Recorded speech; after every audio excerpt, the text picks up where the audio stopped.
Yes. Hello, everybody. Welcome to Saturday Night Live. Ooh, that's a show. I can't say that word. Welcome to the Super Bowl. Can't say that either. The live on Saturday night. Yes, I am live. It is Saturday night, and the two are not remotely connected.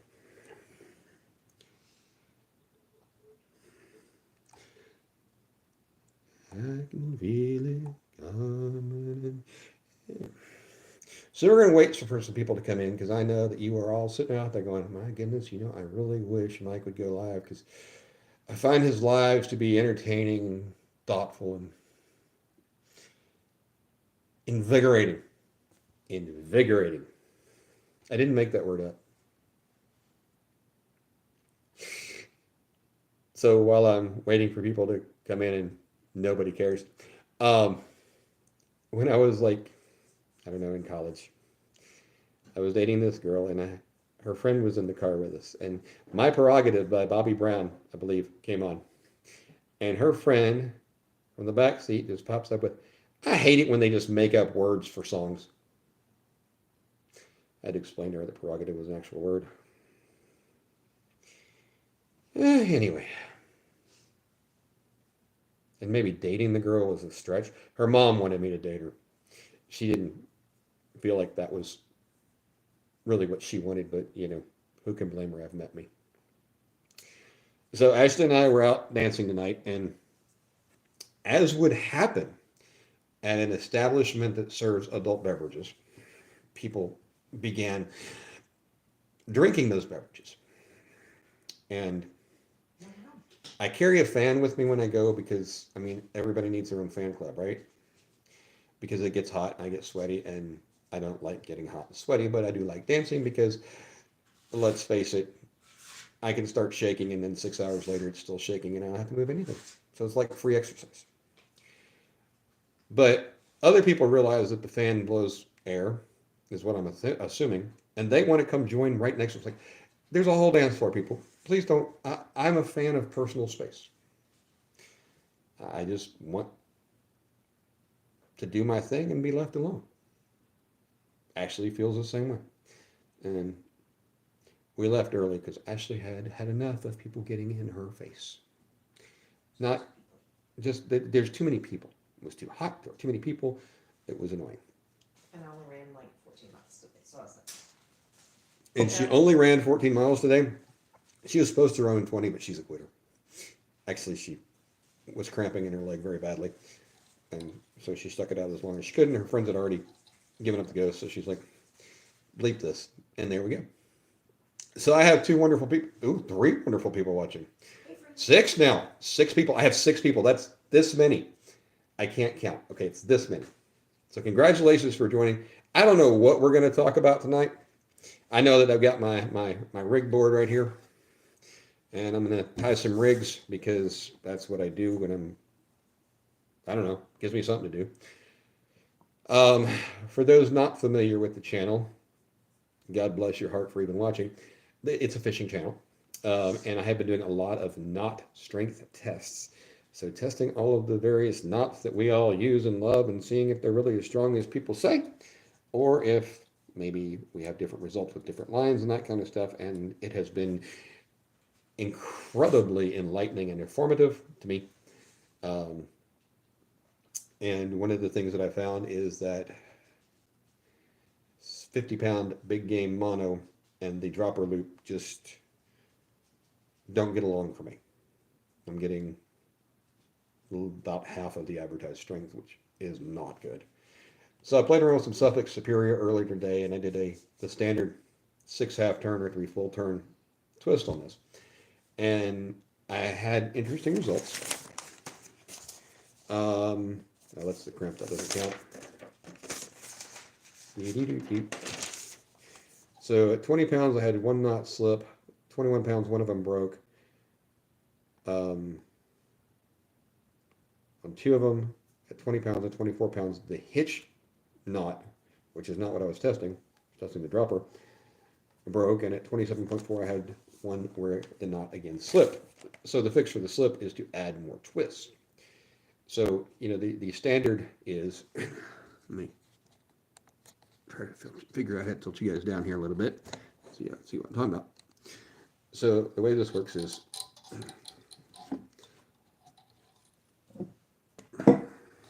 over on this side of the rig board is my line. I've got an eye here, and then I've got these 3 pegs.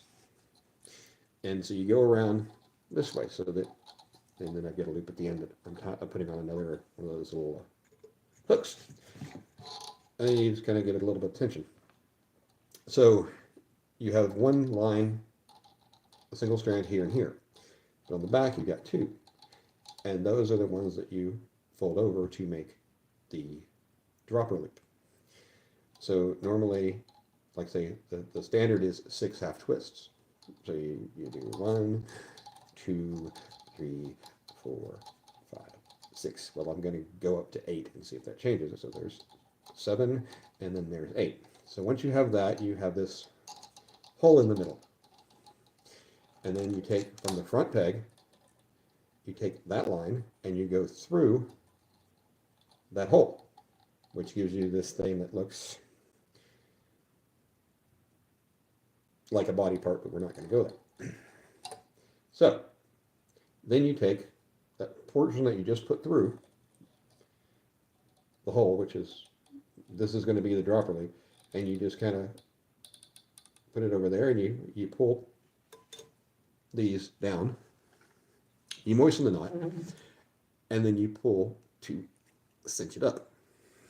And when I talked about the half hit, or the hitch knot, that's where you would go through the eye of the hook with this doubled end, and then pull it down and put the hook through it, and that gives you that hitch knot. So that's what broke twice. The knot slipped twice, and the dropper loop portion actually broke 1 out of the 5 times, which meant that while the test was done, it wasn't really adequate. So we're going to try it with 8 half twists, or 4 full revolutions.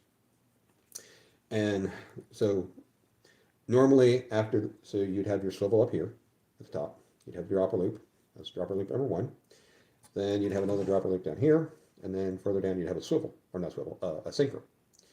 And that's the double dropper rope. Well, I'm only testing the dropper knot, and because the knot is the same in both directions, it doesn't matter which side you pull from.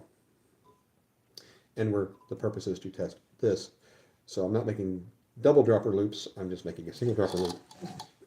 And then I'll use the Knot Buster 6000, which is something I absolutely made up for a name, and we will go from there.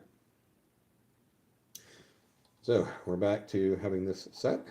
Y'all are welcome to chat. I love talking to people. If you want to hit the like button, that's even better, because, you know, it's nice to feel loved and wanted. Okay, so 1, 2, 3, 4, 5, 6, 7, 8. And if you are not impressed with my ability to count to 8, I don't know how to help you, because it took me 33 years of 3rd grade to get that done. So if you come into my live stream and you don't have fun, hey, Nick and the boys, I don't know how to help you, because I'm trying really hard to be funny. I fail miserably at it, but that does not stop me from pretending to try hard. So there's a 1 and 2 and a 3 and a 4 and a 5 and a 6 and a 7 and the 8. So Nick, I'm just tying some rigs here for a test series I'm doing on knot strength tests, and it's Saturday night, and we're home early from dancing, so I thought, you know what I need to do? I need to bore people on YouTube. So thanks for coming in and being bored. Appreciate you. If you have better things to do tonight, I can't blame you for doing them. But if you don't, you're more than welcome to stick around, hang out, let's have some fun. All I ask is you keep it family friendly, and no politics, race, religion, all that kind of fun stuff. And talk about whatever you want to talk about. I mean, I don't know what the price of eggs in China is now, but, you know, we could talk about the price of eggs in China if you have any, you know, expert opinions on that. So 1, 2, 3, 4, 5, Sorry. Apparently I don't count 8 as well as I thought. 1, 2, 3, 4, 5, 6, 7, and 8. And 1 to go on because I don't remember if that was the 8th or the 9th. But anyway, the point is I'm just trying to get this knot stronger than it is with 6 twists. And so some lessons along the way is I don't pull my knots tight enough. I thought I was hulking them down pretty good, but when you start putting them on a puller and you see the knot starts seating at about 20 pounds, and you're like, wait, I thought it was already seated. Looked seated to me. Anyway, let's see, I got the 1, the 2, the 3, the 4, so this will be the 5th one. So I'll do 5 tests each time. 2, 3, 4, 5, 6, 7, and that may have been 8. And if not, this is 8. So 8 or 9. So apparently, all that work I did trying to learn to count to 8 was not as productive as I would have hoped. So, moisten the knot. Pulling it as hard as I think I can, because I don't want to break it before I get to the point where I'm actually doing something with it. So that is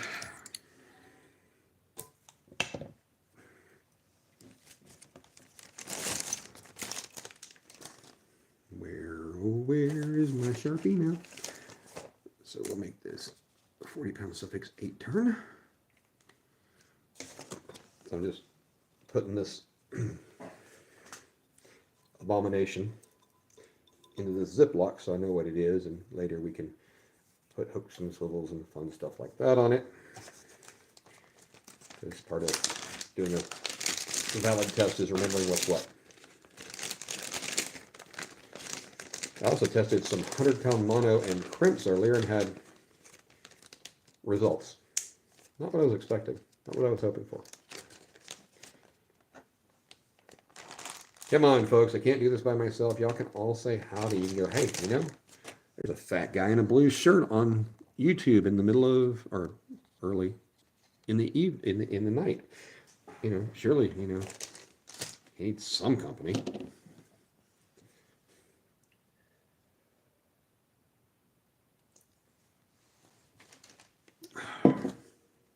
So I'll tell some fishing stories because everybody loves a good fishing story. Mine are not necessarily going to be good. They're good. My microphone is on. That's always important. I hope somebody can tell me that you can hear me, because otherwise I'm just talking into the void for no reason at all. So I grew up on a farm. I was lucky. We had a little stock pond there, or what they call stock ponds most places. It's just a pond. And it had bass. I think there were some catfish in there, and a whole ton of bluegill. Bluegill's mostly what I caught because I was a kid with worms. What do you need, But I caught a big bass when I was 5 or 6 years old. And back then, kids could walk out to the pond with their fishing rod and nobody thought twice about it because, we weren't scared to know where our children were every minute. I caught a 14-inch largemouth bass, and I was ecstatic. I thought it was the greatest thing in my whole life. My grandmother, God bless her heart, told me it was a lunker, and I didn't know what a lunker was, but apparently I decided that because I could see the throat of it, that's what makes it a lunker. Of course, I didn't realize it was a throat. It was something in the mouth way down in the back that looked like an anus. Let's be honest, that's what it looks like. So I was so excited about this fish. I had it on a stringer, and I was, I don't know, waiting for my dad to get home, or my grandfather to get there, or my brother to come outside or something. I don't know what it was, but I had this thing on the stringer. It was going to be dinner. I was going to, apparently, Jesus could have turned no loaves in this one fish into enough to feed a village. And being the village idiot, I was definitely in a village. So, long story short, I'd gone back to the house to do other stuff, and I went back to go get my fish. And I pulled that fish up. and there was a turtle that had bit right into the gut pocket and was hanging on there. Of course, when he saw me, he apparently didn't like how I looked. I don't know. I thought I was a handsome kid. And so off he goes. I am devastated and mortified and everything else because this turtle has just eaten my fish. And had I actually known anything, I would have realized that it ate the area, it was biting the gut pocket. So maybe I lost that much meat, but everything else in it was still good. And I was a sensitive little boy, and I cried and I cried and I cried. I hated that turtle. It was the worst turtle in the universe and all that fun stuff. So anyway, that's my one of my many thousands of stories of fishing as a kid. Um, I used to always use like Zubco 202s, and when I can't tell you how many of those I actually wore out. Um, I didn't have any money, and so $2 or whatever I spent on a reel was a lot of money to me. Um, and it would get to where so the way that the foot was held onto the frame of the reel, which was a plastic reel, was two rivets, one on each side. And after enough time, it would start rocking forward and backwards as you would reel it in. And I'd gotten to the point I'd use duct tape to go around it to kind of hold down one end of it so it didn't do that, and everything I could. Um, and that was kind of how I kept wearing them out. Um, but my dad had a open-faced reel, which, as we know, is a spinning reel. I didn't know it at the time. I know it now. And I wanted to be super cool and use dad's rod and reel. And when you see the videos of the idiot that is holding it with the rod up and reeling backwards, that was me. I didn't know any better. I think my dad probably tried to tell me differently, but I always reeled with my right hand. And he had it set up apparently to reel the handle on this side if it was down, on the left side. But I'd sit there and do this number. And now that I've, learned better, I feel like, I was a stupid kid. And I was one of those kids. I was not too much of a know-it-all until I got, like, I don't know, probably around 16. At age 16, I knew everything. And I have gotten dumber every year since. It's amazing when you think you know everything, it's because you don't know how much you don't know. Anyway, neither here nor there. I'm telling stories about being a kid, and I don't know. We were all kids once, I think. I think that's how it works. Could be wrong. So let's see. So that was 8 twists. I'm going to go ahead and do some 10 twists because it's fun. I did this with the 60-pound big game. I even went down to 4 twists and then up to 6 and 8 and, well, I already done 6 and then did 8 and 10. And look at my notes. I do have a playlist of videos going over how to tie knots and also another playlist on all these knot strength tests. You will find it informative. You may find it boring, but it'll still be informative. Um, so I did get a little bit of, I got some better results out of the 10 turn and the 8 turn than I did on the 6 turn. I don't know if it's enough to matter. And a couple of them on the 10 turn broke at the hitch knot, which is not what I'm testing and is kind of an expected failure point because your hooks, they're made out of a single piece of wire, and most of them have these ring dies, which are just the wire comes around and bends and meets itself right here. And where that is, there can be a little gap, and that can be sharp. So the way a hitch knot goes around it is you've got one leg of it over here and one leg over here, and that's where I expected the knot to fail. I was really disappointed when I found out that the dropper was what was failing a lot of times. Somebody's got to say something. I see you guys here, and I know that you're, here. I appreciate you being here. Just say hi, say something, say anything. Tell me how your day is. Tell me it's your birthday. Even if it's not your birthday, happy birthday. Happy Hanukkah, happy Thanksgiving. I don't care. I'm just trying to get some watch hours, get a little work done, have a little fun, be engaging, be funny, be cute, cuddly, and lovable. My girlfriend earlier tonight, she was like, "What do you want for dinner?" And I said, "Well, you figure it out. Figure out what you want because, you're the one that said you were hungry." So she went through this entire list of restaurants, and I just stayed quiet, which is not something I'm very good at. And I told her, I said, I've learned that sometimes when a woman says something, I don't need to fix it. I just need to be a sounding board.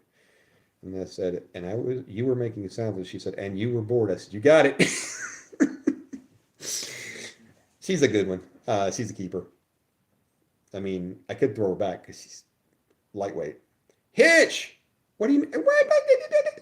Look, dude, it's 10:49 in Central Time Zone, which makes it 8:49 Pacific, and you're currently in Alaska, which I think makes it 2 p.m. there, so you can't go to sleep. Oh, I'm tying some rigs and shooting the crap, and I don't know. I did some 100-pound tests earlier with crimps, and there'll be a video on that, and you can watch it sometime. It'll be a few days till it comes out. I'm already scheduled, I think, 3 or 4 days in advance. Because with any luck, I'm going down to Pensacola next weekend and be down there for spring break and be fishing and catching every fish. 750 hitch, son. That's too early to even go out on your scooter looking for bacon. I mean, what will Alexis think if she finds out that you go to bed at 7:50? I mean, are did you get to the early bird buffet tonight? I'm just asking. I have got to do some of these eyebrows. See if I keep them down like that, I'm looking like I'm burled and mad. This whole, I don't know, like one of those old ladies that painted them on. It's 8:50 because of the stupid time change, but it's not. It isn't until 2 a.m. that it becomes 3 a.m. Or 1 a.m. it becomes 2 a.m. I don't remember. It's math is hard. It's kind of funny because I see multiple people have mentioned it on Facebook today. Hey, just a reminder, everybody. Look, we all got phones, man. The phone figures it out on its own. We just wake up in the morning, we look at our phone, we try to find another source of record,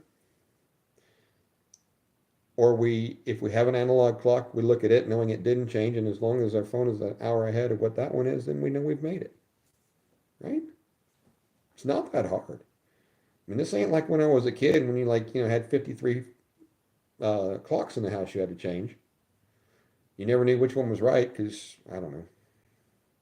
Anyway, so my 60-pound mono test with the dropper loop did not go very well with 6 turns. So I tried it with 4 and 8 and 10, and those didn't go as well as I'd like. I think my highest overall out of all of the tests was 40.8 pounds, and that was actually an outlier to the top on 50-pound mono.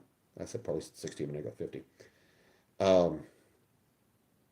So now I'm trying a different brand of line, that's Suffolk Superior 40-pound, and I did 6 turn earlier, which is what everybody normally does, a 6.5 turn, and it did. So I'm going to do. I've got some 8s, and now I'm going to start doing some 10s, and we'll test those later. And often, you have to get up at 4 and work 13 hours every day.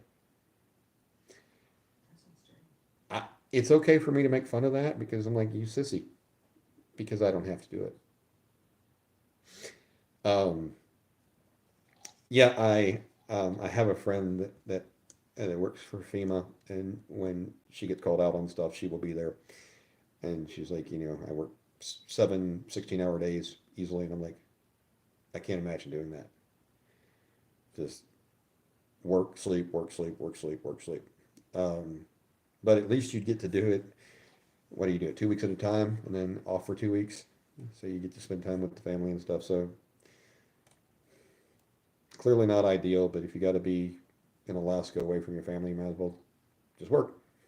I don't know what you do, but I'm pretty sure you probably stand around and tell people they're doing something wrong and then go sit down back down in your chair or something. I don't know.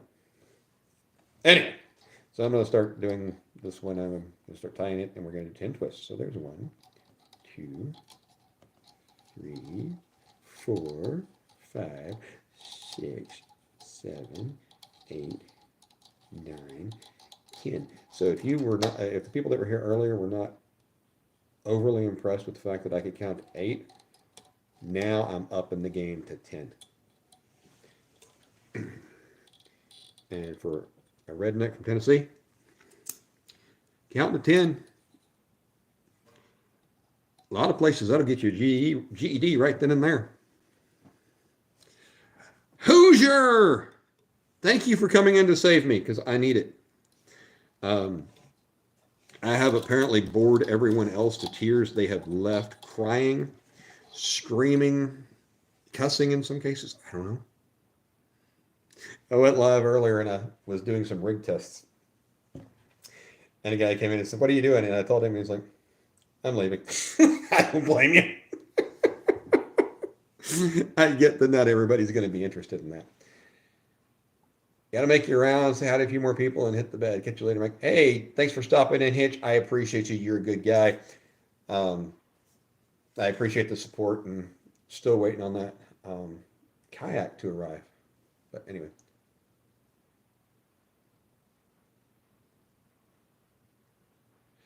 You know, Hoosier, I understand you got to accept Jesus as your Lord and Savior, and that's how you get saved. Um, so I appreciate the information.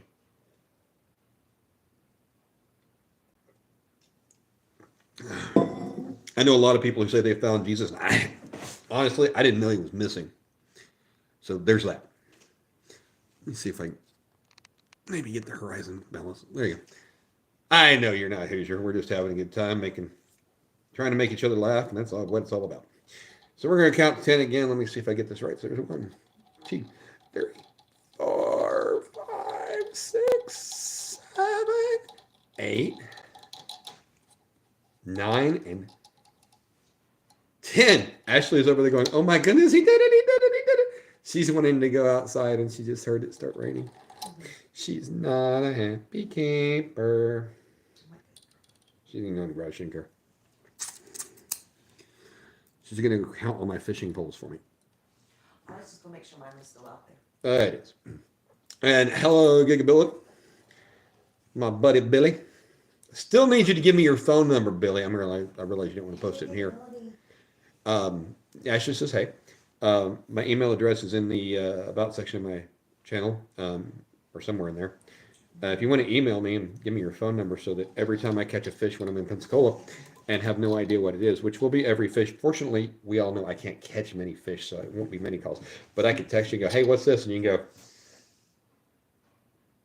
"That's a rock, Mike." Or, "That's a hermit crab, Mike."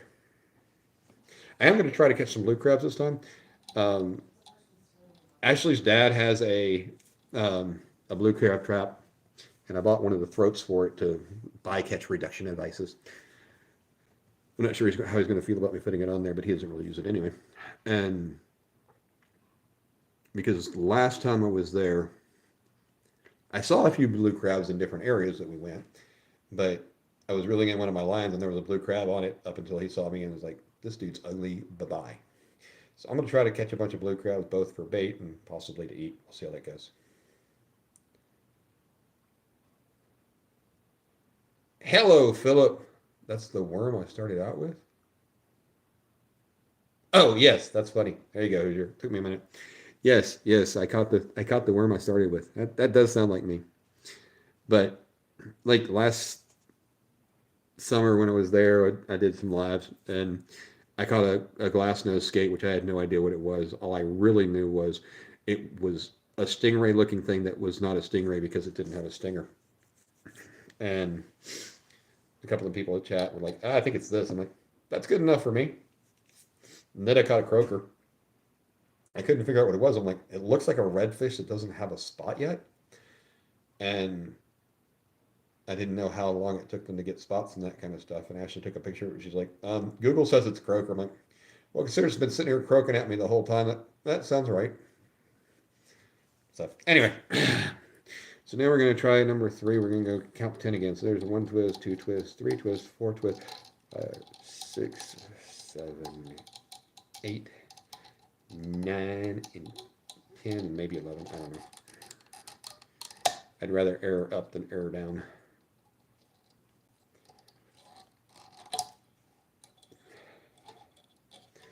I can't tell you how much I love this rig board.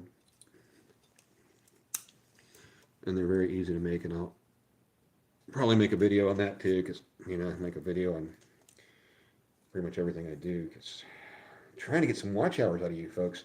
I'm trying to engage you guys and make you think, man, that Mike guy is smart. And I don't know why my mustache wants to make my beard, my nose itch so badly. And so if it looks like I'm picking my nose, it's probably because I am. But I mean, anyway. Let's see. 1, 2, 1, 2, 3. So this will be number 4. We're counting to 10 again. 1, 2, 3, 4, 5, 6, 7, 8, 9, and 10, and maybe 11. I don't know. I think I'm just so enamored with myself because I've learned how to count to 11, that I just didn't throw that extra one in there every time. So the Fishing Hoosier, this is going to come as a huge surprise, but he is located somewhere in the fine state of Indiana. And it's funny because Indiana is the only state where if you are called a Hoosier, you think it's a compliment. Anywhere else, they're like, you're a Hoosier. And they're like, hey, don't talk about me like that. I had family that lived in Indiana, so I can tell jokes. I mean, not that makes them funny. But, so the Hoosier does a fishing the rabbit hole, where he just started, and I think his first guest was last week.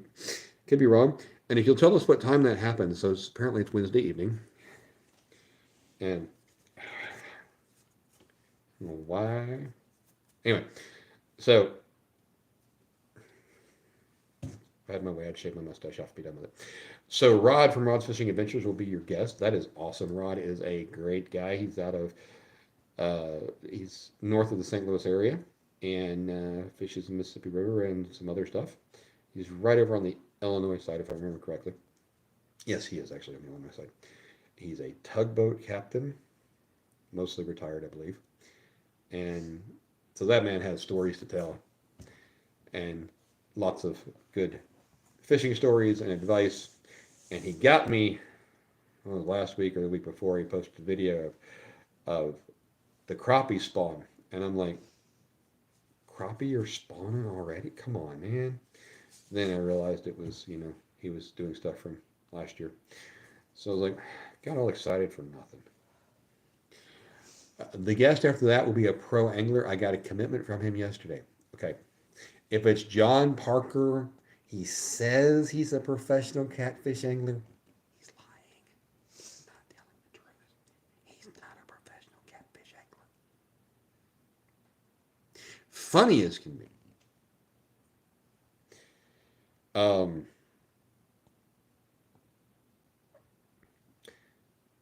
I'm curious as to who it will be. And I know that you probably can't tell yet. But that's exciting. When I lived in Dallas, there was a guide on Lake Levon for catfish at the time. And his name's Jerry Hancock. And he switched over to, he got a partner in the guide business, and that guy started doing more of the catfish stuff, and then Jerry started doing more of the crappie stuff. Well, Jerry, now 20 years later, lives on Lake Fork. I don't know when he started living on Lake Fork. He lives on Lake Fork in Lake Fork, Texas. There's a different city that, anyway. He lives there, and he and his crappie fishing partner, tournament partner for years, Paul, somewhere or another, they won a big crappie tournament a couple of years ago, and I was like, hey, I know him. It was really cool. A brand ambassador for Crappie Magnet and B&M rods.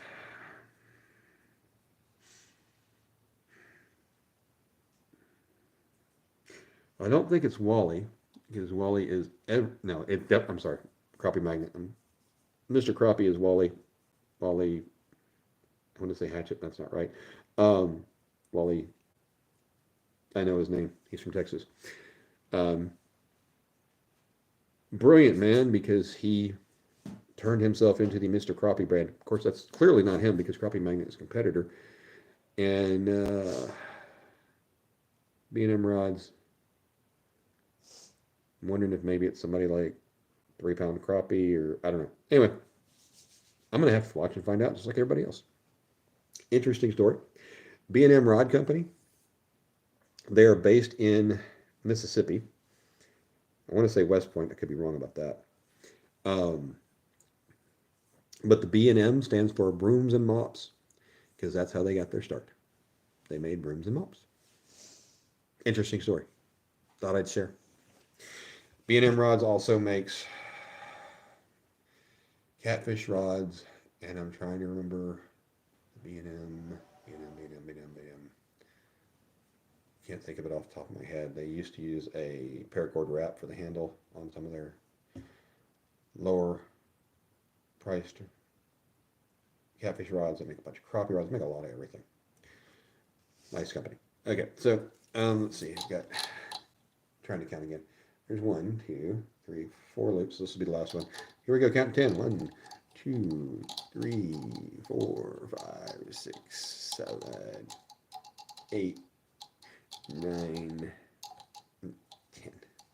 And it may be Amory, Mississippi. I don't remember. We actually go through that town on our way to Pensacola. Or at least it's an exit off of the road we're on. Because I'm like, hey, B&M's there. And I've forgotten a lot of stuff. Sometimes I forget my name. The B&M has been around for a very long time. And yeah. Let's see.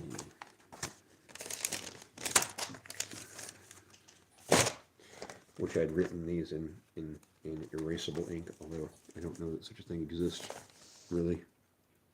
Where is my Sharpie? Here, Sharpie, Sharpie, Sharpie. If you sing to them, sometimes they come faster. I don't know. I'm sure it's right here where I just can't see. But there it is. Found it.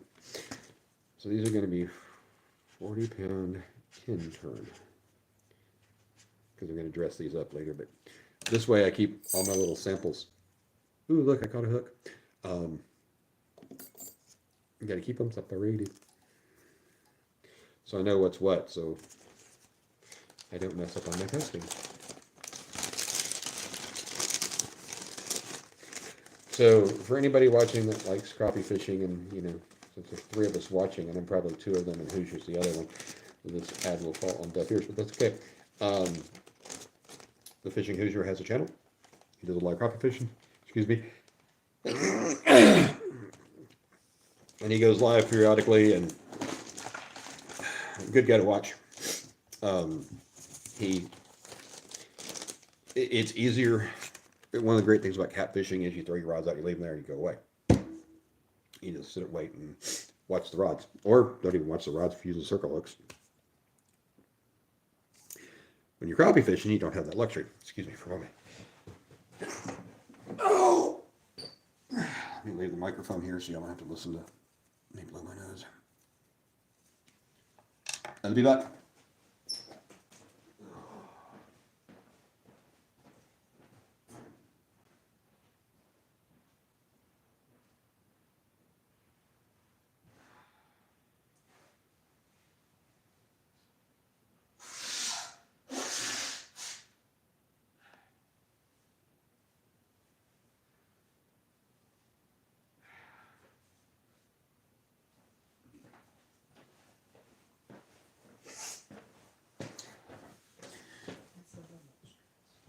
What? It says I'm not stressed. You're not stressed?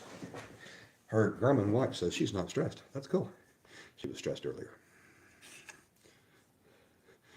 She texted me as the band started the second set. Whoops. Yeah, okay, just make sure I hadn't. Y'all can still hear me, I'm sure. Just please verify. Um, she texted me before the band started the second set.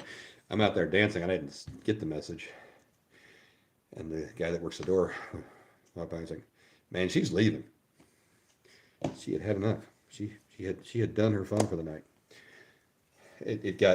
It was getting really warm in there, and people don't understand personal space. The band's really good, which means that a lot of people come in, and sometimes we just all get overwhelmed with people being up in our business. And I'm always of the opinion that, if you're on the dance floor and other people want to join, they're welcome to, but they don't get to take the space that you're already occupying. People don't seem to understand that, but it is what it is. Let's see, what do I want to do next? So I've got the dropper loop, 8 turns, 10 turns, 40-pound mono. So do an experimental idea. We'll see if it works. All right, so during the testing, I've had a few of the dropper loop knots fail. I've had a few slip, and I've had a few that the hitch knot, where we put the hook on, is the failure point.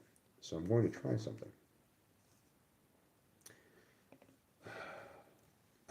See, this is where it's going to get funny. Because I don't know how long I want this to be, but I can do it by trial and error. But I want to remove the dropper loop as the problem, or the hitch knot as the problem. So what I'm thinking is, we go a ways, and we create our knotless knot. So 1, 2, 3, 4, 5, 6, 7, 8, and I don't care how many turns it is. And I create my knotless knot, like so. I think everybody's on board with that. Now, I think you can see my rig board. So I'm going to put it here. Seems easy enough, right? And then I did not make this long enough. But that's okay. It's long enough this way. See if I can keep pressure there. And then just for giggles, we'll do 6. 1, 2, 3, 4, 5, 6. And again, this is just a mock-up. So we'll slide this off like we would if it was the actual loop, and I did not put that in the right spot. Okay, well, anyway, we're getting the idea. I actually messed this up. And put that there.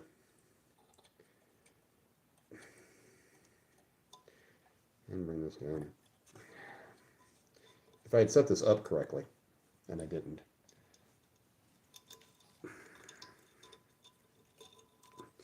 I would have my dropper loop here. Like I say, it's not set up correctly. But then I could trim off one of these legs so that I have an actual snell knot on there, so that would never be my breaking point, in theory. A lot of everything I say is in theory. So let me try this again, and this time I'm going to make sure I use enough line.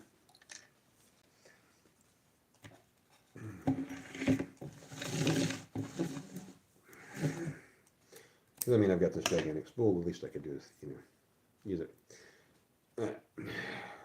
And again, I would need to get my rigging, I'd need to do some actual work on this to figure out the math so that everything's in the right spot, but just bear with me.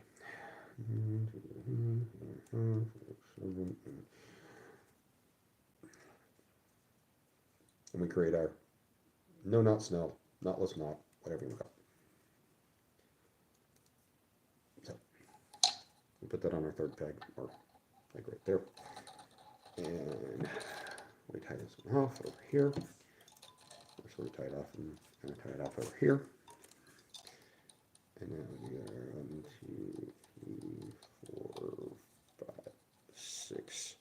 turns.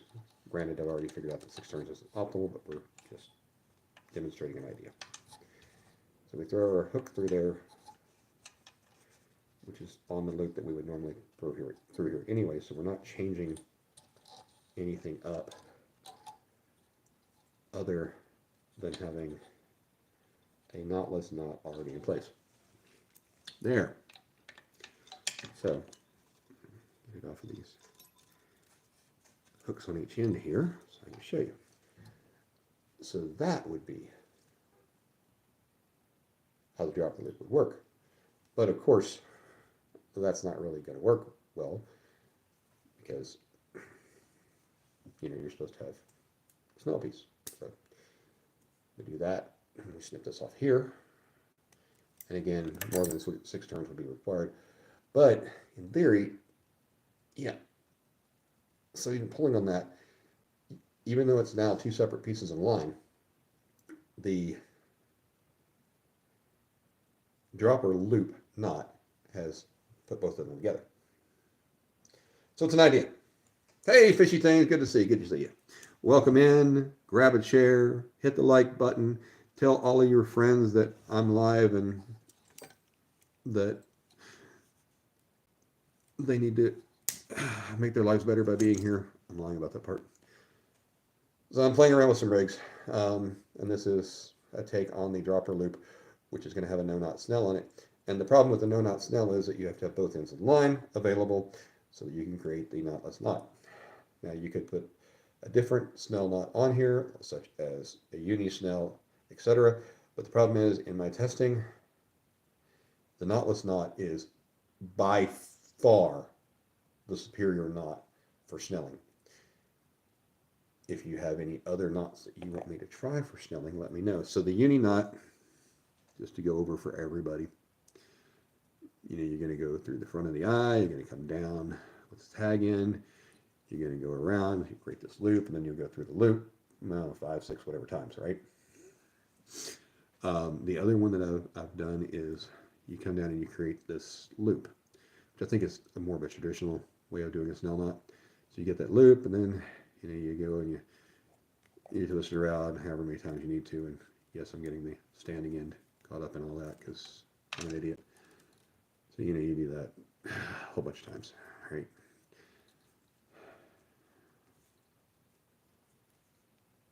We'll go with that many, however that many is. And then you put the tag end through the loop at the bottom. Easier said than done sometimes on camera.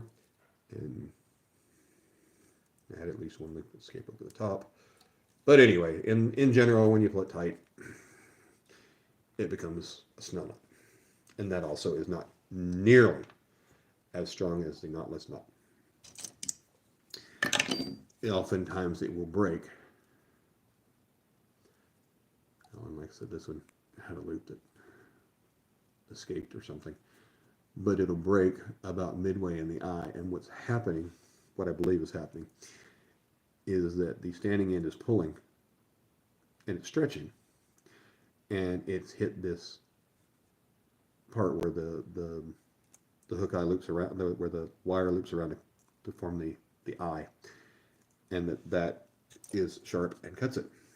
And that is also why I believe that the knotless knot is so incredibly strong, is because when you put the standing end back through, you're coming from the side. You're coming from the side, not straight up. So you're never hitting that portion. Anyway, I told you I could geek out on knots. You know what? Since I've got this created, and I know it's going to fail at somewhere on this thing, I don't care. I've been talking about trying that knotless knot in this scenario for a dropper loop. We're going to see what it does. So this is the Knot Buster 6000, which is just a linear actuator mounted onto a board with a pull gauge down on this end. And my fish finder battery from the kayak. That's what powers it. Oh, I'll turn it on. And we will change the unit down and set it to peak. And this will be one end. And so I have, it doesn't matter which end of this I use, the dropper, because the top end or the bottom end are both, everything's the same on the knot. So it means I need to swap the head out on this. That's it. Means it's on the desk somewhere. Everything is on the desk somewhere. I'll pop this out. Fishy things. Feel free to chat, brother. I mean, chat is what makes these live streams work. There's no two ways about it. That's what makes live streams work. I feed off of y'all, y'all feed off of me. Talk about whatever you want to talk about. I will have an opinion, I guarantee it. It's probably the wrong opinion, but so what? I'm used to being wrong. I'm very good at it. Actually sitting on the couch going, I can't believe that Mike does this. Why would anybody watch this? I don't know, but sometimes they do. I got 7 people. Well, one side says 7 people, one side says 5 people. Anyway, it's more than 0, which is astounding by any stretch. What I have learned is that I want this apparatus on this side to switch so that I don't have my arm over it, because otherwise you get bitten by the mono when it snaps. Okay. So what I'll do is I'll just tie a simple overhead loop knot. Slap it on one of these rig pullers and tighten her up.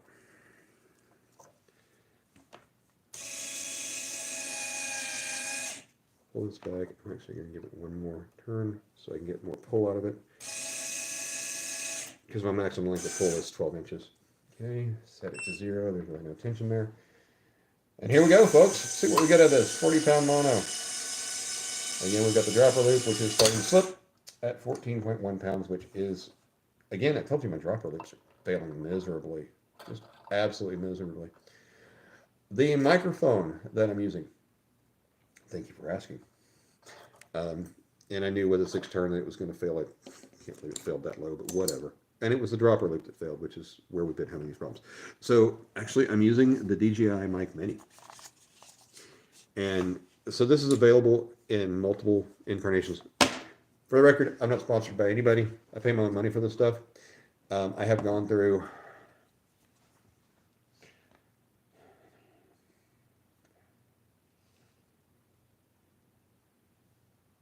at least 6 different, before this, wireless microphones.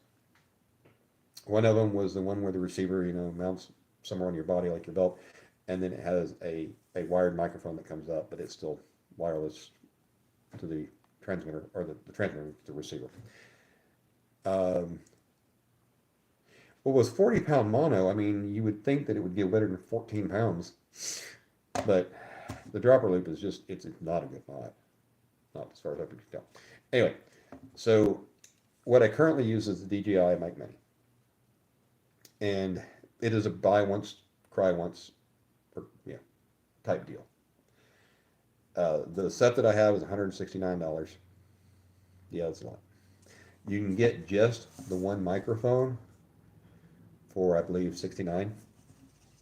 But the kit, so first thing it has is it has the charging case. It also comes with a kind of a padded fabric bag for holding extra accoutrements. But what I love about this, so there's a couple things. So the muff, I'm trying to remember how they come off. They will come off. So they snap off, right? And they snap on. Snap on, snap off, it's a snapper. So it's got 2 little holes that go into these 2 little holes that covers the microphone and snaps into place. And I'm going to put it back on, I promise.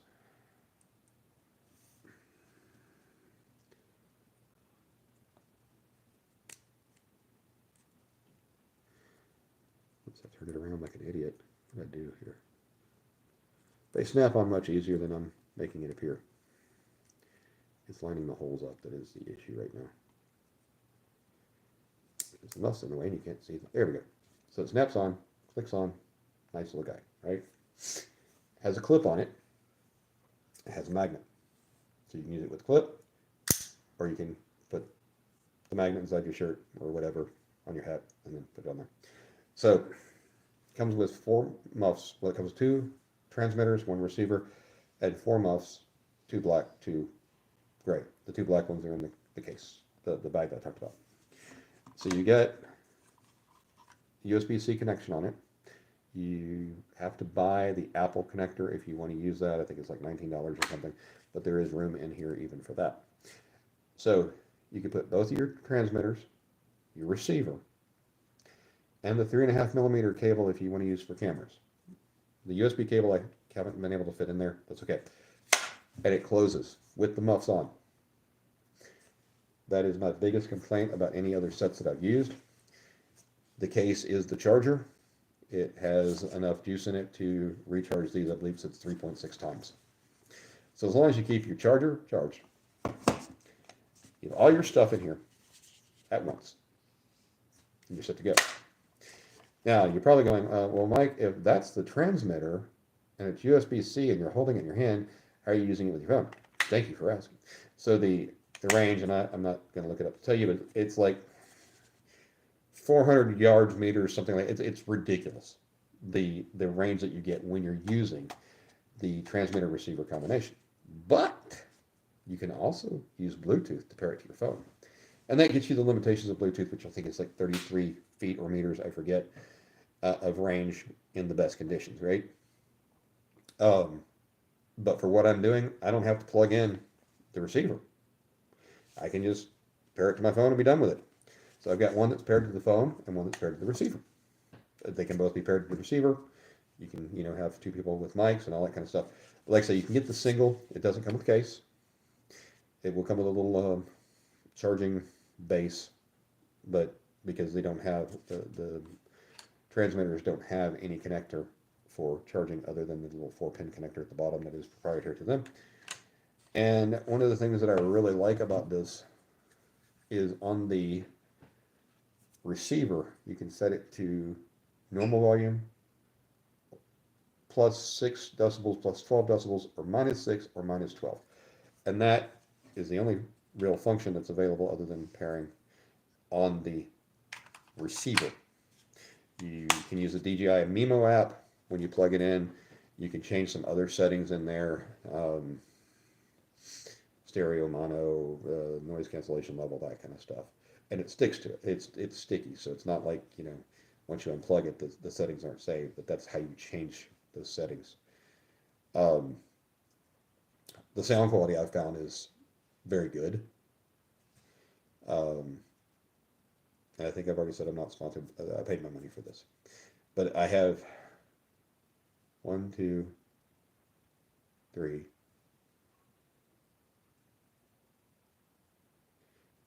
at least 3 wireless microphones other than this, because I kept them long enough that I could return them.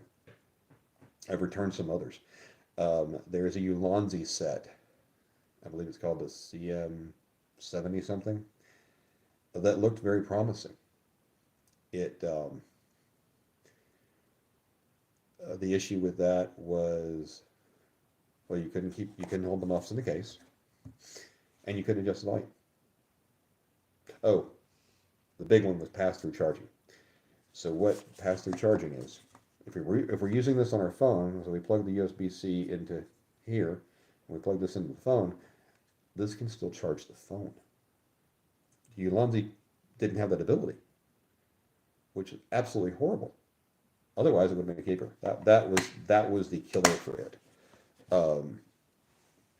And I've had them prices. I've tried them prices from $20 up to 90 or 100. So this is still a price jump up from that. It's still considerably cheaper than the DJI Mic 2, which is a larger microphone, a heavier microphone. It has built-in storage on the, so you can record audio straight to the microphone itself, to the transmitter. So you can have a copy of the recording in addition to what's streaming out, right?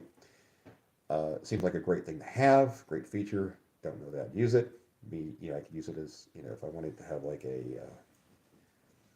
where I would just use like a recording device, I could do it. I could use it as that. But it's, I want to say $300 some odd. It's not cheap. Hey, Mike Urban, thanks for joining. Glad to have you here. Yeah, and who's your, so please don't misunderstand me. I'm not saying that you have to get this set or it's not going to work.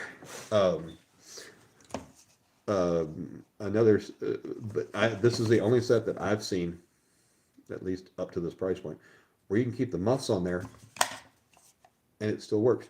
I had another set, they're round, they look about the size of a quarter, but a lot thicker.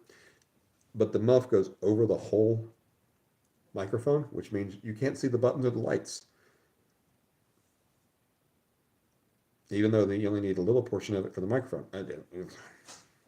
Silly, absolutely silly to me. Design flaw, because, and maybe not everybody uses the dead cats, but with what we do, we need our dead cats, right?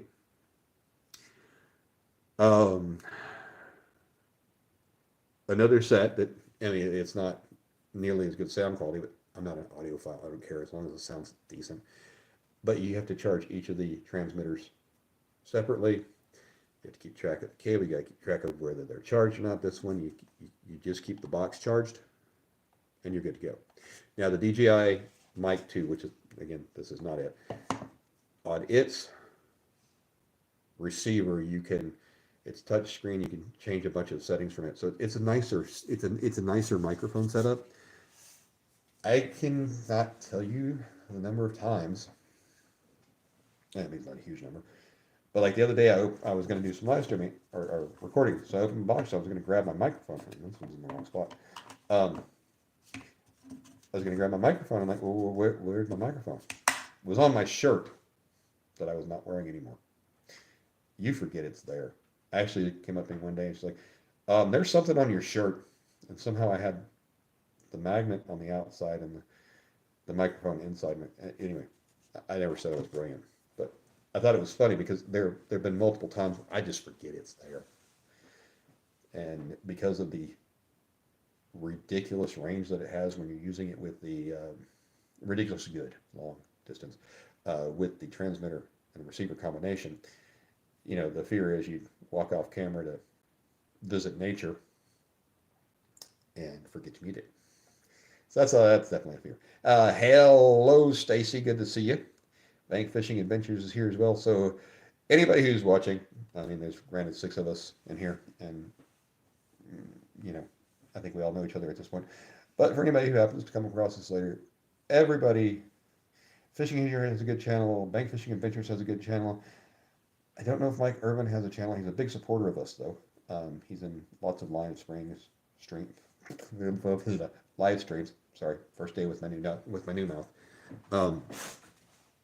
So there's a lot of good content creators on here, and a video I'm going to do or I've been kicking around in my head is actually a how to get started on YouTube, because I hear that question a lot. Well, how do I get started? And mine is going to be geared towards parents. Your kid wants to start a YouTube channel. How do you get started? Well, it's real simple. Does he have a cell phone? That's all you need. Start there. Get a tripod. Maybe, spend $25 on a tripod. Then you're ready to go. I spent a lot of money on, I've got a GoPro Hero 9. I've got a DJI mic, or a DJI Osmo 4 and a DJI Osmo 3.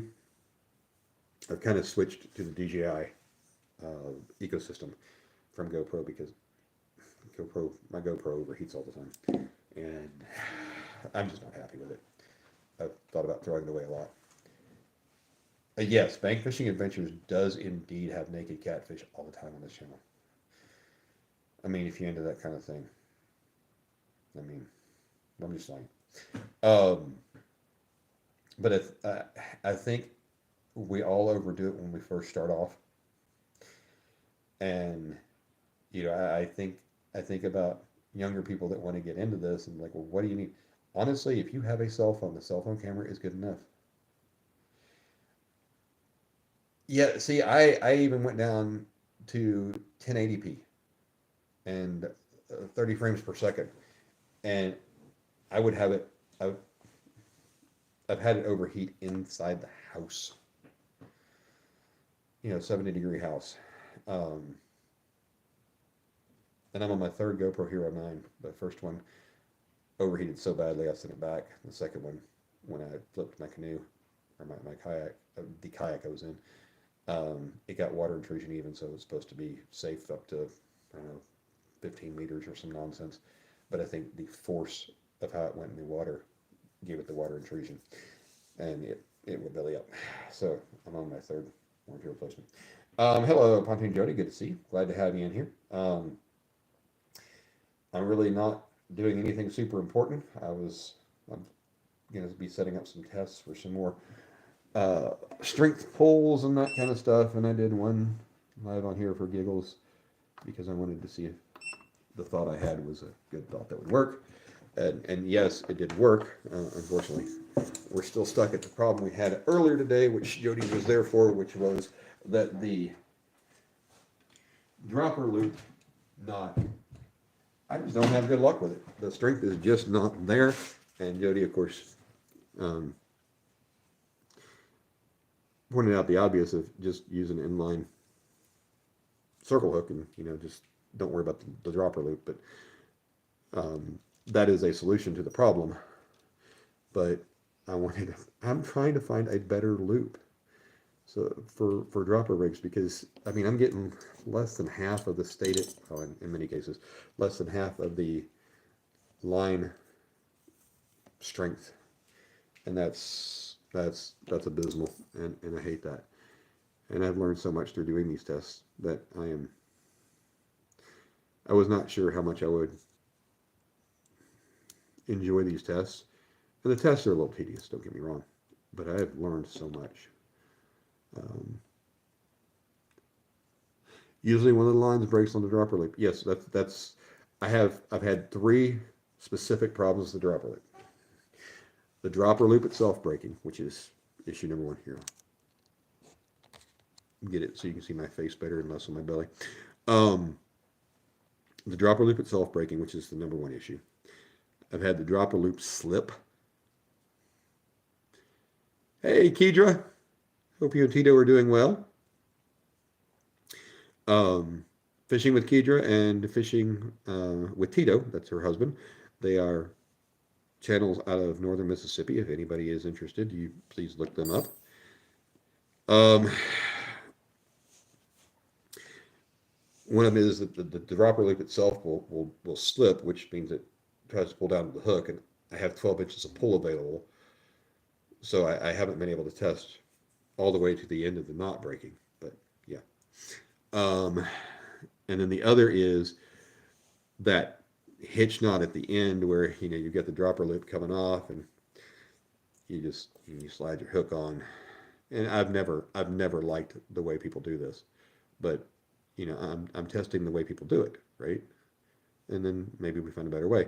You go through it and you just put the hook through it, so you got this hitch knot, and of course you're sitting right there on the sharp edge. So I expected that. I thought I was actually expecting that was where they would all fail, but the dropper loop itself has been failing too many times.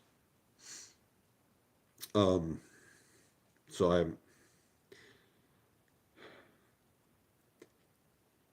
I'm wanting to come up with better.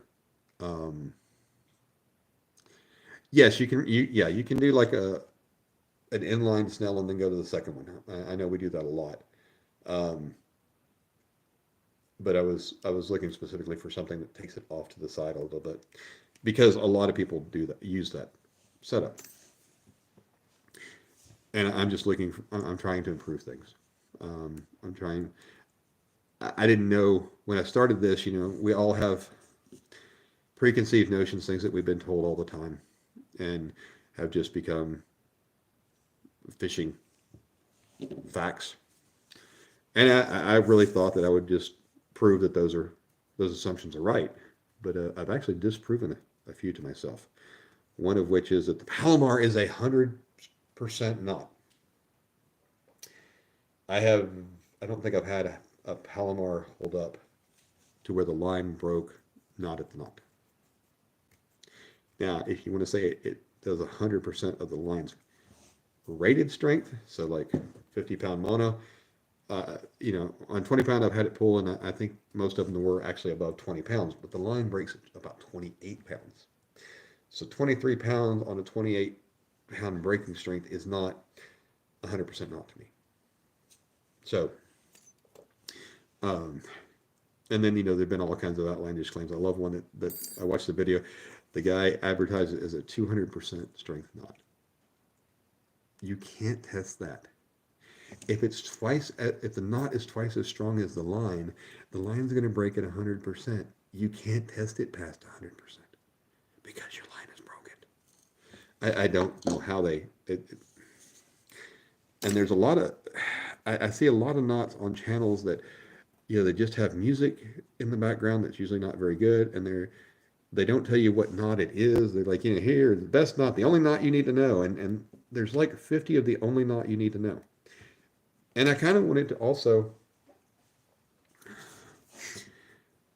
get down to a point where you go, okay, so you're starting off fishing, and you need to learn to tie a knot. What knots do you need to know? Well, first off, if you, as an example, and it's not, this is not good advice, but start off with the clinch knot. Learn the clinch knot. It's an easy knot to tie, and you've got good strength, and that will do everything you need to start. Or you could say the improved clinch. Now, actually, where I'm at right now is the trilene knot is stronger and less fallible than the Palomar knot for me. I mean, it's close, but yeah, and the Palomar knot is an easy knot to tie. It's just making sure you don't introduce any twisting in the process of tying it. But learn this one knot. Okay, this knot. If you're starting out this one knot, you learn this knot. You can tie it to a hook that way. You can tie it to a swivel. You can tie it to anything you want. And then if you want to use a snell knot, the no knot snell is ridiculously easy and ridiculously strong. But do you need to know the uni knot? You don't. Not unless you get to where you're going to start tying leader to main line. And even then, you don't have to use a uni knot. The uni knot, to me, can go away. The clinch knot needs to fall by the wayside. The improved clinch is stronger than the clinch. There's not any. It's really not any harder to tie. But then, if you're going to do the improved clinch, well, the trilene knot, you just have to learn it, and it's just as difficult as the improved clinch. So that's how I learned it at the trilene knot. I did buy some toys. That didn't sound right. So I love these little guys. These are rig pullers. You can get them off of Amazon, 3 for $7, something like that. And so you tie your stuff up. You grab a swivel end. You grab you do the Hulk thing, and that way you don't end up with little cuts on your finger like this. But I also got one of these. I haven't got to play with it much. It has a little O-ring on it, which is nice. It screws together, and then you have. Are you laughing or crying? Okay, sorry. Ashley has had she's had an evening. So she's over there playing on the internet and You didn't know what I was doing. laughing. I just want to make sure she wasn't crying. So it comes, unscrews into these two pieces, and then so for braid you can wrap it around it. I have not played with it to test it yet, and this looks like a thick version of the rod wrap or the rod handle covers that we use. So we'll see how that works.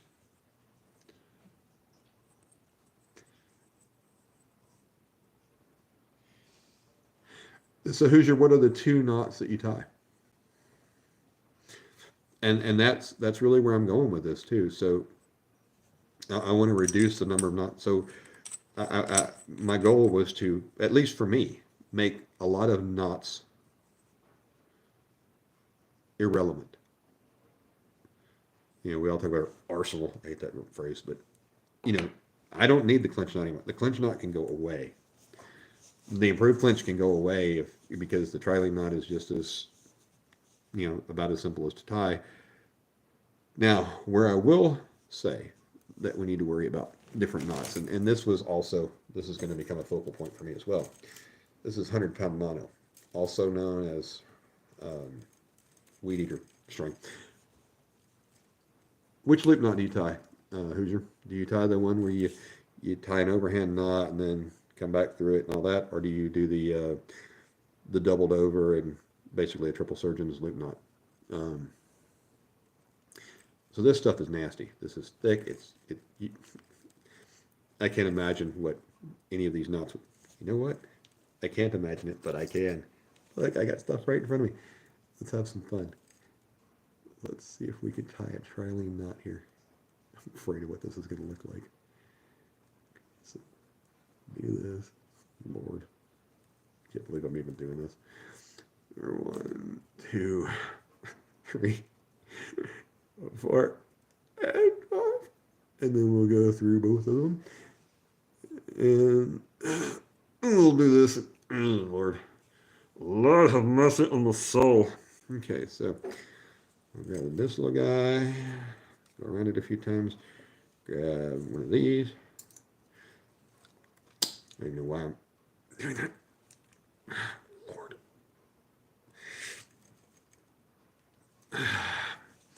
That's what a trilene knot looks like on 100-pound mono, and you still see that you have this other loop down here on the side that still needs to come back and join the party. So anyway, 100-pound mono is a pain in every way, shape, or form. And yes, I am testing using crimps. But yeah, I was looking for what's the best knot to tie for thick mono. And I saw a few knots. I found a few that I was like, oh, yeah. That seems relatively easy. I mean, this is ugly. There's no two ways about it. That is an ugly, ugly knot. I don't know how strong it'd be. I mean, we could test it, but then I have to get the rig back up here. And it's still ugly, and you still have the tag end coming off the side. It looks like a 2-year-old tied it. Very smart 2-year-old. So don't call me stupid. Yeah, the Palomar for bass, catfish, lupus for crappie, bluegill, and perch. Yeah, the wraparound. So you basically you have your hook eye here, and you double it around, and you go through like 3 times. I called it the Richard Jean knot but it's really a triple surgeon's knot like that. And that's my go-to for exactly what you're talking about. We're pretty much the same, except I throw the no knot snell in there as well, because I like using circle hooks. And I've learned a lot through this process, but the knots, and I've done preliminary, like when I'm working from home, the urge will hit me and I go, hey, let me go try that real quick, and I'll tie one up and see how it works. And one of the knots is you go through, come around. Oh, this is like playing with wire. Let me get this wrapped around here so I get some of the twist out of this. And off will fly my hook. I'm just hoping it doesn't fly. There we go. All right. I forget what the name of this is. It starts with a C. Like Centauri knot or something. You come around. You go under. You come back around. You go under. And you end up doing this so you have 3 loops. One on top of another. Somewhat like so. And then you put the tag in through the bottom of the 3 loops. And then you try to let the knots kind of settle themselves down. And as you can see, this becomes this becomes exercising. God, that's an ugly knot. Okay, so actually, that is how it's supposed to look. Kind of like a little triangle loop, smaller loop. Anyway, but then I pulled this, and it did not get anywhere near the 100-pound strength. So anyway, now when it comes down to the stuff I'm actually going to do, if I'm going to use the crimps, and what I found so far is that crimps are not the cat's meow after all. My crimp test has, I've got one so far. I'm going to have to do some more. But so if I'm going to use a crimp, then I will do the no knot snell, which of course I have to have the other free, but you know. Right, so the no knot snell actually will hold on this somewhat. I guess I might as well go through with my whole discussion if I'm going to do it right. Poof. You come through and you cinch it down as tight as you can. Of course, you leave a decent tag in. And once these sit in this position for a while, they quit trying to unwrap themselves, but it's really not trying to unwrap itself, which I was surprised because with 60-pound, they try to unwrap themselves pretty, you know. Anyway, and then if you pull it tighter, then it will be less likely to try to come loose, but it'll settle itself in and get memory in this position. And then, of course, you know, put a crimp on this end. But I know out of the 5 that I tested, 2 of the crimps slipped off. And that could be me. It could also be that I am using these crimps, which are only long enough to put a single crimp in, as opposed to being able to put one after another. I could, I guess, put 2 of the sleeves on there. Maybe that would hold it. But the problem that you have when you try to crimp mono has stretch. So even if you crimp it down good, and if you pull, it's going to stretch, which means it's going to get a little thinner. Which means that it's not as firm in the crimp anymore because it has stretched and become a little thinner. So anyway, and on that one test, I did not melt the ends so that they mushroom down, and I don't really know how much that will or won't help. I think it's a feel-good thing, and the problem is when you do those, right? So pretend like this is the crimp. So you keep this end pretty short. So you kind of bend this down, and you apply the heat so that this melts and mushrooms up a little bit. Well, you still got that heat right next to some more of your mono, and I don't like that. I think maybe you're introducing damage to that area that you didn't want to damage. But there's a lot of theory, and any of you who are going, my God, this guy thinks about knots too much. I think he's crazy. You're not wrong. I'm surprised. I truly am surprised. I mean, I always geek out on stuff. I consider myself to be a very technical mind. I always want to know the whys and the hows until I actually learn like the physics behind it, and then I forget it. I don't need to know it that well. But I try to question things, and I try to learn from them, and I'm really impressed with. So I talked about. I'm going to keep repeating myself, and I'm sorry. So I talked about the no-knot snell and how it's the strongest knot I've tested so far. And one of those reasons I talked about was because you have the line coming through the eye from the side, so it never hits that sharp spot. The other thing that you have is you have the tag end is under all of these wraps, which increases the diameter of each wrap a little bit. And the way to weaken mono the most, the tighter that the wrap becomes on itself. So you're stretching the outer part of the outside bend, and you're not really putting any pressure on the inside bend. So you're not pulling with equal force. So the tighter that these coils are, and that's a function of the diameter of the hook and the line itself for the tag end. because, you know, you want them to be tight. Um, that adds to some, or doesn't reduce the strength as much. The other thing that you've got is, I don't want to say mono is soft, but it does compress some. So you have this thick piece of mono in here that as you pull these coils, you get some extra give on this, some compression. You also have this entire, you're pulling from the bottom of the knot. So you're standing in, the part that you're going to be pulling from is wrapped around the bottom. So your tag end is the top of this, and your standing end is the bottom of this. So you've got, so your first wrap is a gentle wrap around, and then you get to the bottom. And as you pull, again, these coils are going to act a little bit, there's not like this magic amount of springiness in there, but you get a little bit of give there. And I think all of that works together to make this knot the strongest. And that's, when I started this testing, this was going to be the worst knot. I knew in my heart, this is a simple knot. There is no knot to it. It's something a 2-year-old came up with, and somebody thought, oh, that looks cool. I just knew that this was going to be the weakest knot ever, and it is not. It is the strongest knot I've tested so far. And I am. So I worked backwards as to, so why is it the strongest? What makes it the strongest knot? What functions work together to make that happen? And I got that. So that's what I've come up with in my head as far as why.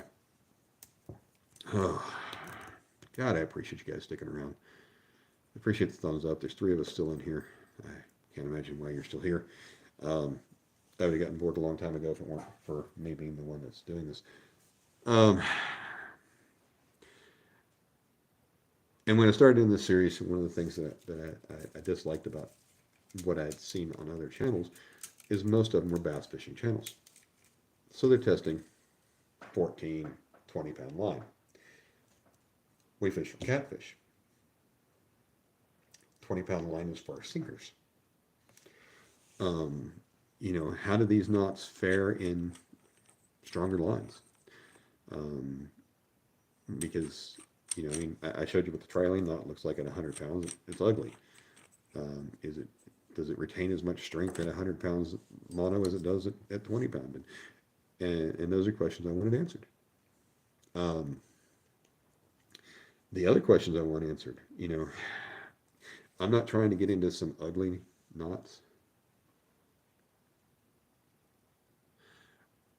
Okay, Hoosier, you say they overcomplicate fishing because it feeds their ego, but have I not overcomplicated knot tying? But, you know, I would see people that, you know, they would, oh, I've done these tests and here are the results. Well, I want to see the test. You know, I saw, if you've heard this speech before, go ahead and cry. But, you know, like one of them was, the guy was using a standard fish scale, right? And he was pulling as slowly as he could. And, you know, the camera was on the scale, but as he's pulling until it finally breaks. And that's, when a fish hits your bait, he does not go, okay, I'm going to go real slow. No, he's, right? When do your lines break? They break when you set the hook. They break when the fish turns on you and starts going nuts. It's when there is stress on the line. Quick stress. And I got the fastest, it's only 0.7 seconds or 0.7 inches per second, under no load even, but that's the fastest actuator could get. But I wanted to test, you know, I can't test this, but I can test, you know, a firm and heavy pull. And yeah, the other thing is, you know, trying to use a mechanical device to do this so that I can remove variables. And bass fishermen, I don't think that they overcomplicate fishing because it feeds their egos. I believe that, I mean, we owe a lot to bass anglers. whether we want to admit it or not, bass is the first species that I'm aware of, at least freshwater, where conservation became paramount, became even a thought, right? Uh, the bass tournament guys were like, we got to first we got to protect these fish, otherwise we're going to have nothing to catch, and it makes sense. I have never gone noodling, Michael, and I doubt that I ever will. Um, I find the idea fascinating um, because you're sticking your hand into a hole and you don't know what's in there. Now, granted, it's probably not a snake because snakes can't breathe underwater, although you could have a situation where you're at the bank and the water only, if you're at the edge of the water and your hole is here, then only part of the hole is underwater, and anyway. Turtles are a real concern. Um, but then you got the whole idea of you've just stuck your hand. Let's hope that it's not a beaver or something else, and you stuck your hand into a catfish's mouth. Then he does the death roll, so you better have a good grip on him, and you're going to lose some skin in the process. Uh, and thanks for joining, Michael. We're talking about anything fishing related or life related. Please keep religion, politics, and race out of it. Um, Otherwise, pretty much we can talk about anything. So, Hoosier, you're both wrong and not wrong. And I'll explain that to you. Okay. So, $100,000 boats. You're not wrong.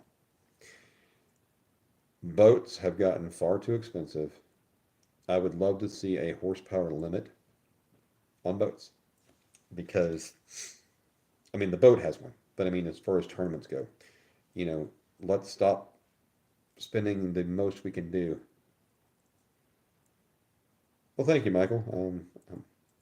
I don't trust your judgment if you think I'm cool, but that's okay. Thank you very much. I appreciate it. Hit the like button if you don't mind. Um,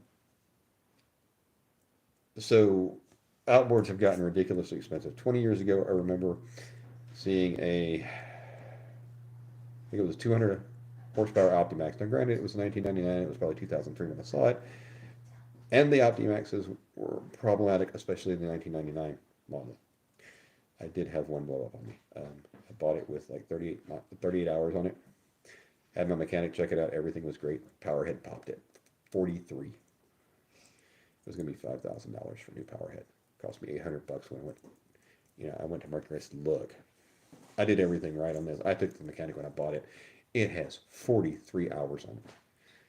I don't care if it's in warranty or not. This is not right. And they knew that they had problems with the first couple of years of Optimaxes. And they said, okay, well, we'll cover the power head. You cover the labor to dress it. So that was cool.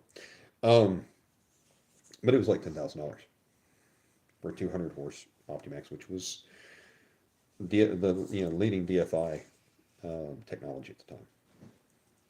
I don't know how much a new outboard is now. I think it's closer to 20 plus for a 200 horse. Now, granted, we went from 2 strokes to 4 strokes, and we went from carburation to EFIs and DFIs and all that kind of stuff. But the materials to put a boat together have gone up. I remember I bought I want to say 2003 Bass Cat Pantera Classic, I believe was what it was, with 200 horse EFI, and that's when they went from the 2.5 liter block to the 3 liter block. So this was the old stock of the 2.5 liters, but it was 200 horse. It did fine for me. I didn't care. I got it for I think $23,000 on closeout at the dealer. I was actually trying to pursue a pro staff deal with them, and I could get this closeout cheaper than I could get a new pro staff one, and it was still a new boat, but it would have gotten a bigger engine. But then you have to do pro staff stuff. So anyway, neither here nor there. So $25,000 for a 19-foot bass boat, sparkles and everything. That included a hot foot and a trolling motor, and I don't know if it included a graph or not. But the electronics have gotten so much more expensive too. So there are people that they're running $18,000 kayaks because of the electronics on them. Live scope, $1,500. plus the head unit, another $1,000, plus this and that. You have people out there running 3 graphs, not including the one up on the trolling motor, or 3 graphs side by side, as opposed to, used to be you had one on the cockpit, so you didn't run over stuff, and then one up at the bow. And we also used to run 4-inch graphs, and 6-inch was huge. So everything has gotten more expensive. Technology has gotten more expensive, and the raw materials have gotten more expensive. I don't think that the bass boat manufacturers are out there just making a killing. I mean, they're not going broke, don't get me wrong. But I don't think that there's as much markup as we would like to believe in that. Hey, Philip, welcome in, welcome in. Grab a seat. Talk about whatever you want to talk about, as long as it's clean and stuff. And we can change topics at any time. So the boats, yes, I remember when $50,000 was absolutely an absurd amount to spend on a boat. And now I looked at what I would consider a big John boat with, I don't remember how big the motor was, maybe 115. It's like $36,000. Now, granted, it seemed to have the beams seemed to be like 9 feet wide, but it still was mostly an aluminum John boat, in my opinion. Uh, it's not ego driven, Hoosier. It's trying to keep up with everybody else. So, you want the level playing field. So if somebody else gets something better, then you have to move up, and that's where the prices keep getting increasing. The $500 rods, I'll give you that. But now, a good carbon fiber or graphite or whatever rod, I mean, they're pretty much, for the sensitivity you want, you're going to spend at least $100 on a rod. I understand that. I don't think that's outrageous. I wish it were less. $20, man, there's some $50 lures out there. It's ridiculous. Here I am lamenting the days of the rattle traps being on sale for $2.50, thinking that $2.50 was expensive. I mean, swim baits. They're this big. They're spending. There are some really expensive lures out there, and I understand exactly where you're coming from on that. Yes, and let's get to the trucks. $80,000 to pull the boats. I just bought a truck. I bought a Nissan Titan. Now, I buy new. You can argue with me if you want about that buying used is better and all that, but everything is holding. Well, I won't say it's holding the value. Trucks are expensive. Trucks are expensive. A 2-year-old truck with 40,000 miles is still not selling for enough of a discount over a new one that I think it's a good value. You can argue with me. It's okay. I spent, I don't know, probably 46 out the door for my truck. And it's the last of the naturally aspirated V8s. It's got the who's its and the what's its.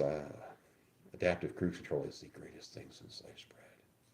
I always love cruise control, but the problem is the idiot in front of you, you're going 55, because that's the speed limit we would never do.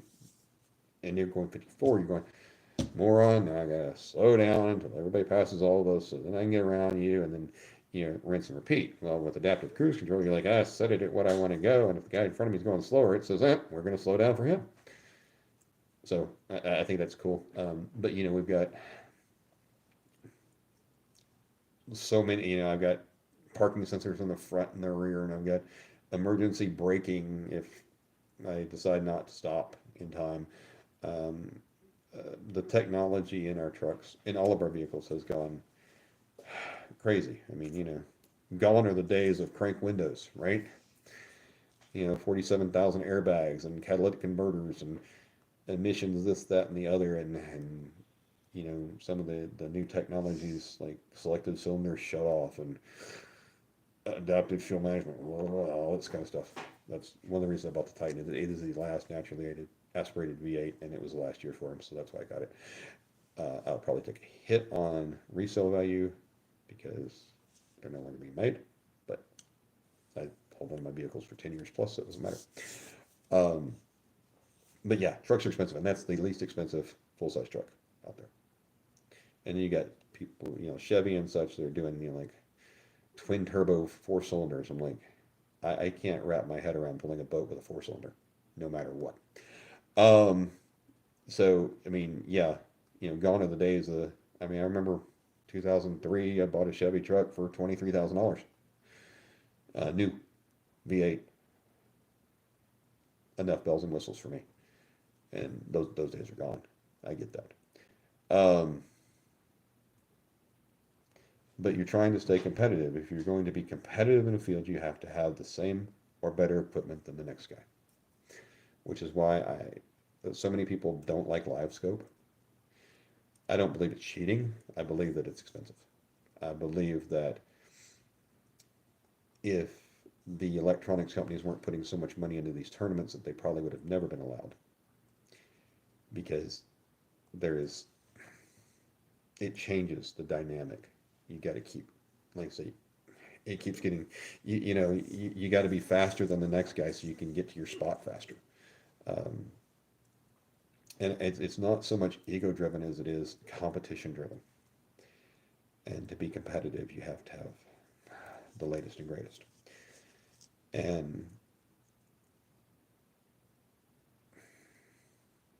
it, it, it it's frustrating because the entry price to get into fishing these days has just gotten ridiculous. Um, that's one of the things I like about kayaks. Don't get me wrong, kayaks are ridiculously expensive for a piece of plastic that floats in the water. Um, but my kayak, I can go 3 miles, 3.5 miles an hour in it, right? So I don't run and gun from one place to another. You can't in a kayak. You launch close to where you want to be, and you get to your area and you fish it, and you cover it, the water, a lot more thoroughly. You do more fishing than you do chasing. Um, kind of like bank fishing. You go to you've got a few spots on the bank that you can get to, and you pick out your spot and you go there and you fish it. And if the fish are there, great. If the fish aren't there, maybe you move to another spot. But every time you move, it's a chore because you got to load everything up, move it, all that kind of stuff. Yeah. And you talk about those $400 rods. This is somewhat humorous. I was out with my fishing buddy a couple years ago, and I used to be on St. Croix Rods Pro Staff, and they do make a fine rod. Um, they make a very expensive rod, but they make a very good quality rod.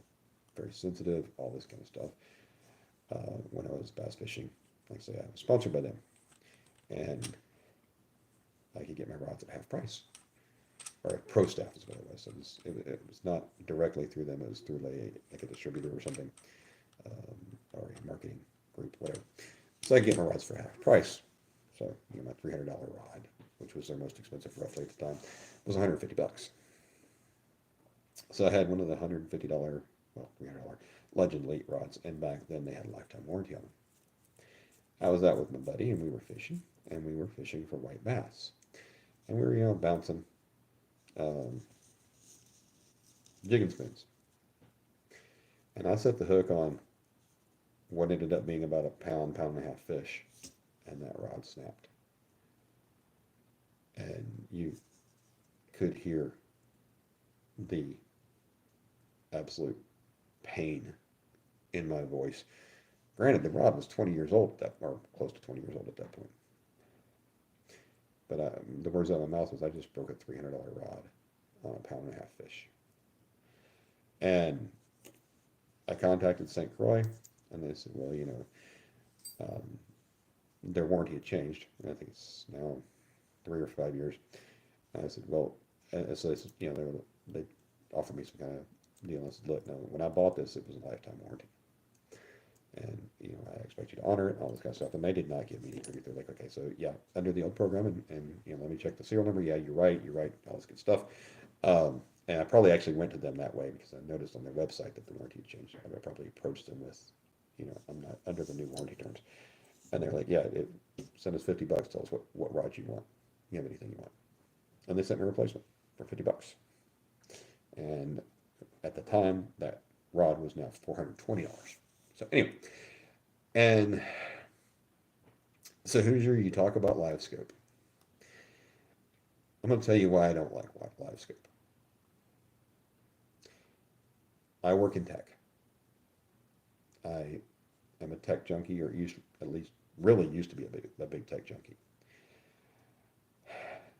I don't understand depth finder or fish finders or sonar units, whatever, enough to even be proficient with side imaging. And now you're doing live scope, which to me looks, when you look at a sonogram for a baby, I think that's what they're called, sonograms.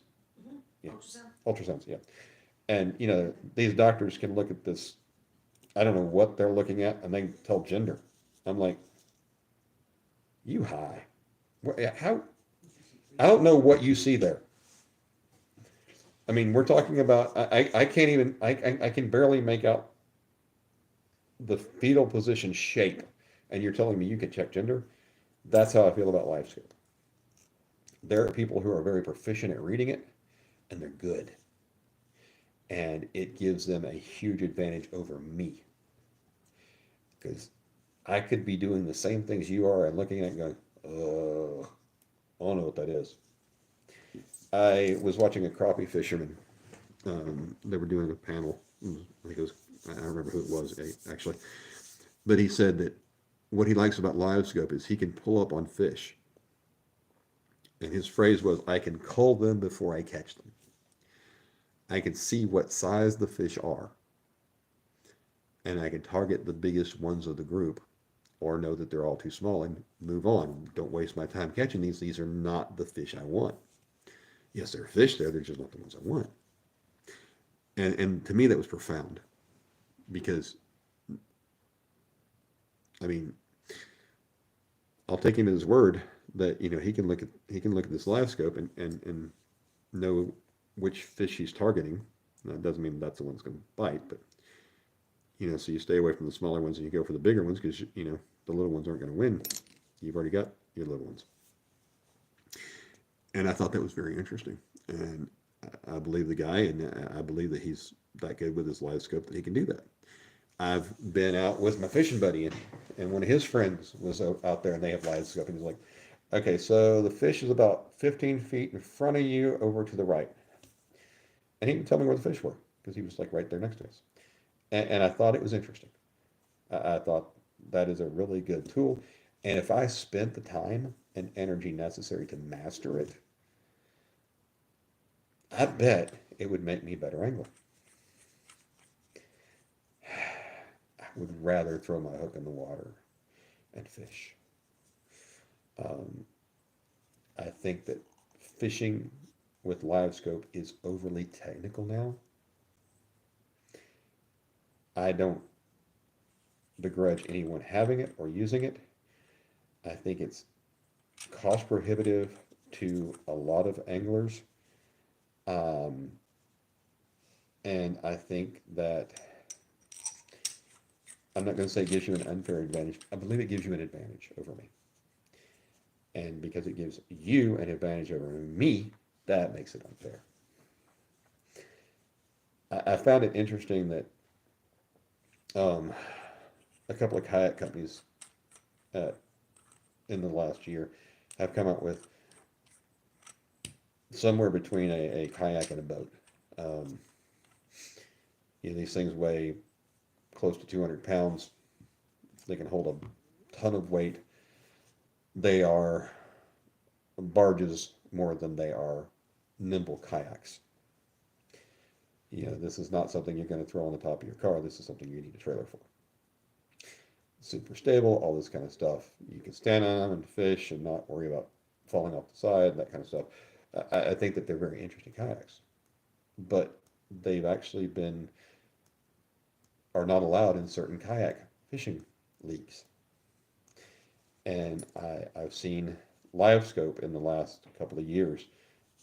Some tournament trails are saying, you can't use live scope, or we're going to limit the amount of use of live scope. You use it 3 hours per day. And you can only have one forward-facing unit. You can't have,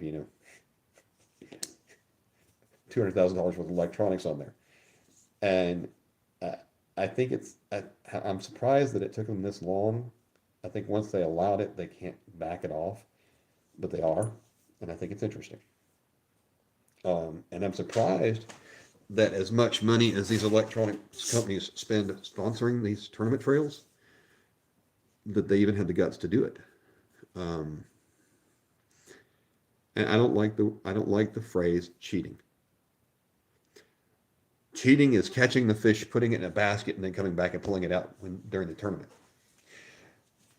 Cheating is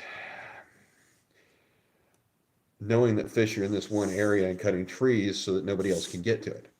And then you move the tree and you go, that's cheating.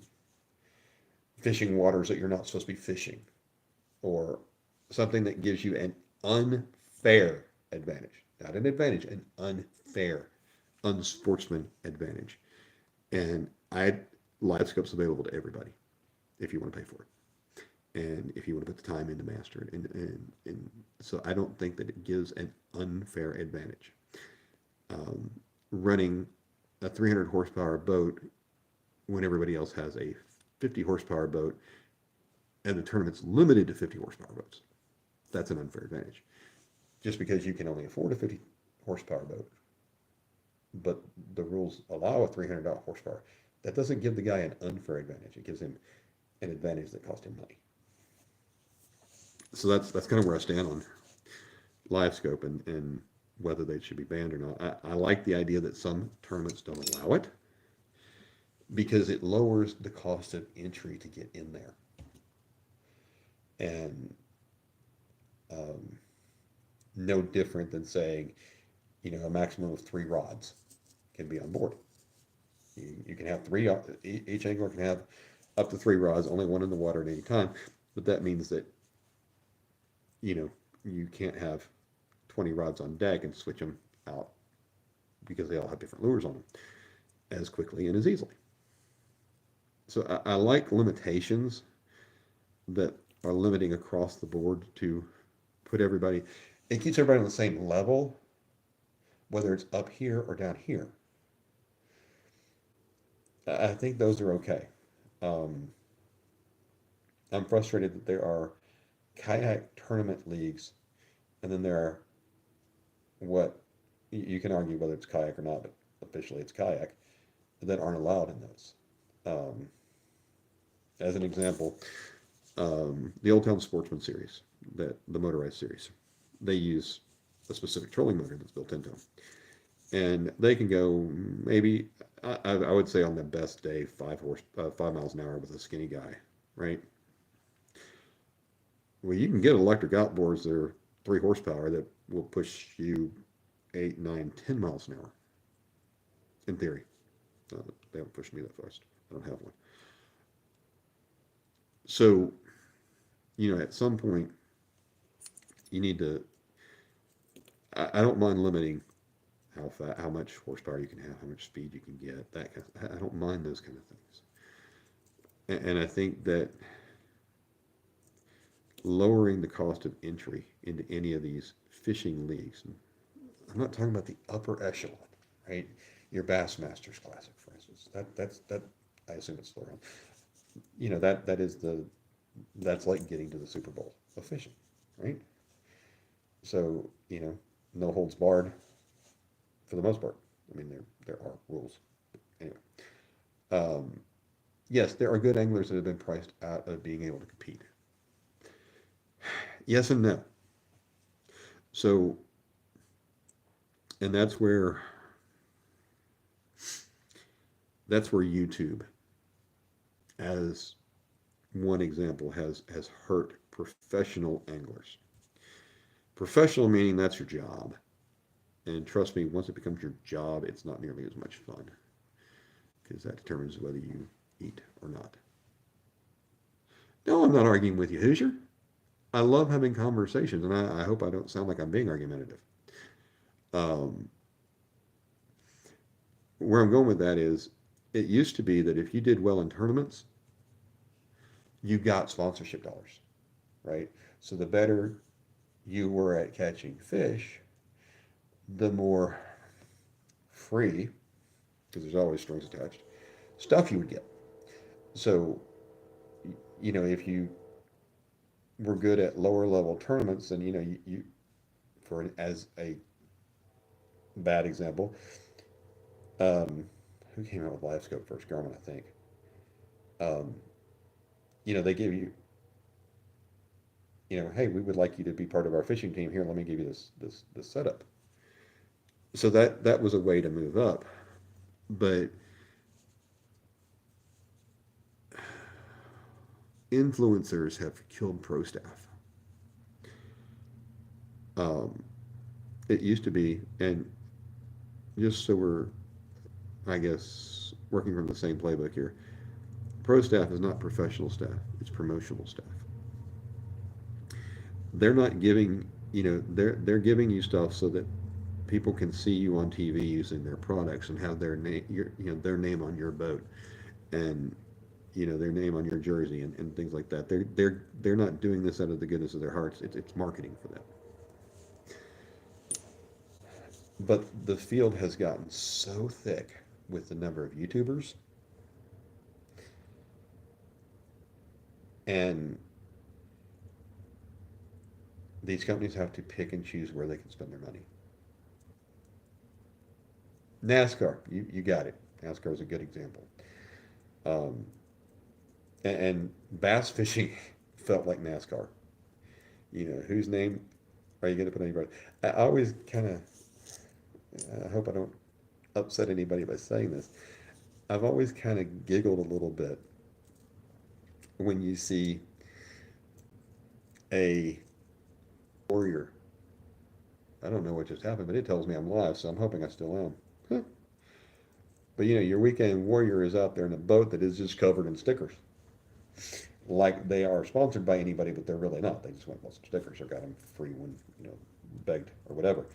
They're getting no money out of this. They're just doing a whole bunch of advertising. Um, I mean, um, bicycle riders are another good example that I like to laugh at. They get out there and they're LARP, live action role play, and they got their speedo pants on, and they're this shirt, and they're paying money to have logos put on their shirts and stuff that they're not getting any. It's just what they want to do. If you like stickers, that's fine. I have nothing against you putting stickers on on your boat or whatever. There's nothing wrong with that. There's nothing wrong with supporting companies you like. It's when you're trying to look like Lance Armstrong and you bike as well as I do. That's where I'm going with that. Um, but yeah, I mean, and I see guys on YouTube all the time that have a ton of stickers on their kayaks or their boats, and if that's what you want to do, that's great. Again, more power to you. But it started off that companies paid for that privilege, and now you're just giving it to them. And as we've all cheapened ourselves, right? Uh, I was promotional staff for a few different companies, and I got something free or discounted stuff for it. Nothing wrong with it. I always thought they were good products. I always represent them. Like when the spring fishing classic happened at Bass Pro Shops, I'd work that, or if there was a fishing show in town, I'd work that. And you can call it work. I mean, if I'm hanging out in your booth, right, and talking about your products, and they're products I believe in, if you want to call that work, great. I mean, they expected me to be there, so I guess technically, yeah, it is work. But I think that everybody is for sale or for rent now, and it's a race to the bottom, and it hurts the professionals all the way down. It hurt. I mean, I don't think Kevin Van Dam's hurting, but um, he gets his name on stuff, and he gets money from that, and I do not begrudge the man at all. He's a great role model for the sport, um, and he's got talent and skill and all that kind of stuff. Um, But, and I'm going to pick up an item on my desk. Here we go. Silicone beads. This is a silicone bead. We know what they're for, right? We use them as knot protectors. And I could get this exact silicone bead under 50 different brands probably on Temu. But they come from the same factory. Everything's the same about them. But the brand name, this is brand named Acme. I'm making that up. If there's somebody who makes beads named Acme, I am not endorsing or racking on you. But if you're going to give me 100 of these beads, which would cost me, I don't know, a couple bucks, and I'm now going to push Acme beads every time I fish. Hey, everybody, I'm out here fishing, and I want to tell you, I'm using this Acme reel. I can't tell you anything about it, but it is the greatest reel ever. I can't tell you how many ball bearings it has. I can't tell you, I honestly, they just sent it to me in the mail and said, hey, use this and pimp it on your channel, and, this $30 reel is yours for free. So everybody, you should go buy this reel. Oh, and this rod. Oh, God, this is the greatest rod. Let me tell you the feature of this rod. It has eyes, and it has this blank, and it has a handle. Has a handle. You ever seen a rod with a handle before? This one has a handle. I mean, so this is the best rod out there. I mean, they're $200, and you could go get the same thing at Walmart for $50. But they let me buy it for half price. I only paid $100 for the $50 rods. These are the greatest rods. You need this. And the line I am using today, let me tell you about this line. Yeah, it looks like weed eater line. But man, if your weed eater could handle this line, you'd have the best lawn in the world. And then down to, the sinkers. And let me show you the Acme, world famous Acme green silicone bead. Yes, there are other people that make silicone beads. This is an Acme silicone bead. You need this. Those are the people driving nuts. I have sold my soul for $2 worth of beads. It's probably about. That sounds like Mardi Gras. I actually said it sounds like Mardi Gras. I was thinking Staten Island, from the Indians. But Yes. Here's some trinkets. Now, let me approach it from a different way. These are offshore angler 3X heavy wire circle hooks in size 5/0. I've been using these in my tests. I paid for these. I bought them because they're fairly inexpensive and they're strong. And let me grab one here. And I put a lot of strength on these, and I've had a little bit of a bend in them, like flex, not bend, flex. To me, a bend is when it straightens out. So this one's not overly sharp. Doesn't spread. I mean, I put these through the ringer. Yeah, so this one hangs on my nail, so it's fine. I don't feel any big burrs here where it wraps around. I think this is a very decent hook for the price. I don't remember what the price is, but I paid my money for them, so that is how you know I think it's good value. So if I tell you I'm using these hooks, the reason I'm telling you I'm using these hooks is because I believe in them. I think they're good value. If you want to know what I'm using, this is what I'm using, and I can tell you exactly what I think about them, and that is that they're a thick wire hook, and they're sharp out of the bag. And when I've been putting pull tests on them, they've not straightened out, even with a lot of pressure on them. I think they're pretty decent hooks. They're pretty decent hooks. They're not the best hook, and I get so tired of. This is the best silicone bead. No, it's not. First off, if you tried every silicone bead out there, if not, shut up. You can't tell me what the best is. Anyway, I'm going off on rants. Never fish a tournament. Have no desire to compete. I fish for peace and tranquility and get on the water.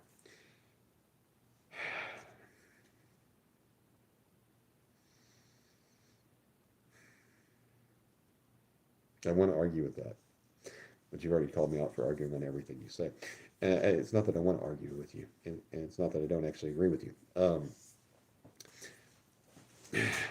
fishing is a social sport for a lot of us.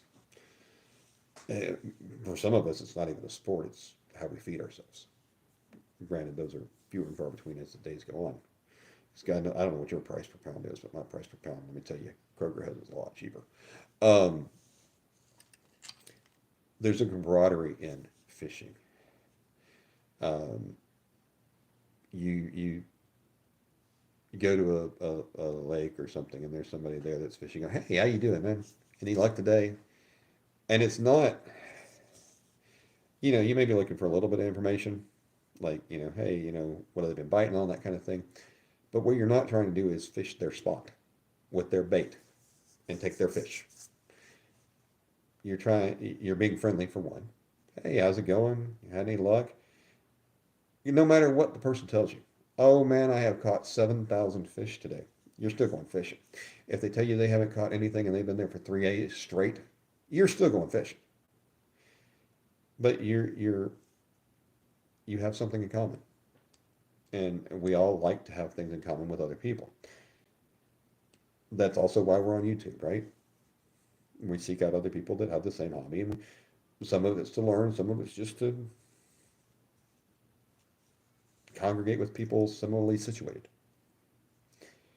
And that's where tournaments, I think, started. There's a little bit to be said for bragging rights of, we both fished the same waters the same day, and I did better than you did, or you did better than I did. And I've made this joke, and I've ticked people off with it, but I'll tell it again because it's more fun. To me, what's your PB is a horrible question, and it's for multiple reasons, right? So I've never had anybody ask me, "Hey, what's your PB?" who didn't then tell me what theirs is. They wanted to tell me what theirs was. They didn't care what my answer was, unless I go, oh well, mine's 100 pounds and theirs is like 3 pounds, and they're like, cool, man. You know, otherwise it to me it's like dogs sniffing each other's rear end as a greeting. Hey, what's your PB? I don't really care what it is, but let me tell you what it is.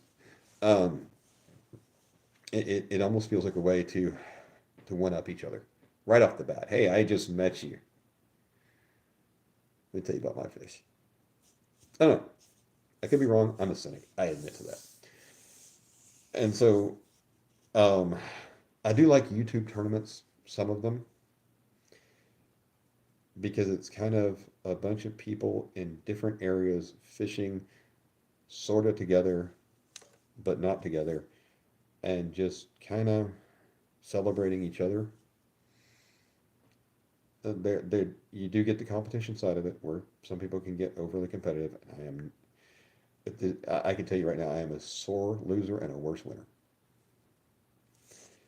Now, the peace and tranquility on the water, I understand that. Oh, God, do I understand that. But I had a buddy in Dallas. He had a boat, I had a boat. We rarely fished on the same boat. We would drag our boats to the same lake, and we would fish near each other. If we were having, if we were getting good results, hey, come on, man, come on over here, fish your bite. Or, we'd go to different parts of the lake to kind of scout. But it was all about helping each other out, right? And I miss him. Pole Cracker from Dallas. Hope you're doing well, brother. I haven't seen you in 20 years. But he was a good guy to go out with. If my boat was broken down, I could ride with him and vice versa. But it was really, one of the great things about having a boat is the freedom to get there when you want and leave when you want. But it's also nice to have somebody fish with you. I have often thought, like when I would go down to Pensacola, I'm like, part of me wants to just hang out at the boat ramp, and somebody's coming down fishing by themselves, go, hey, I got my own gear. I'll be happy to kick in some money for gas. Would you mind if I went with you? And I think I would get a lot of people that would go, sure, come on, man. The downside is you don't know if they're going to have a case of alcohol a case of beer on there and get drunk and be a complete horrible person because alcohol affects people differently. Um, or if they would be, somebody who would just take the time to show you all the ropes and show you what they know. And, I'm catching them on this $20 lure here. I got another one here. Throw it. I'm sitting there going, what's your $20 lure? I got to pay you back if I lose it. Um, by the same token, I think about if I go to the boat ramp, I don't really care who it is. If some stranger says, hey, can I get in the boat with you? I'm going to be going, don't know you. There's people I do know I don't want to spend time with on the water.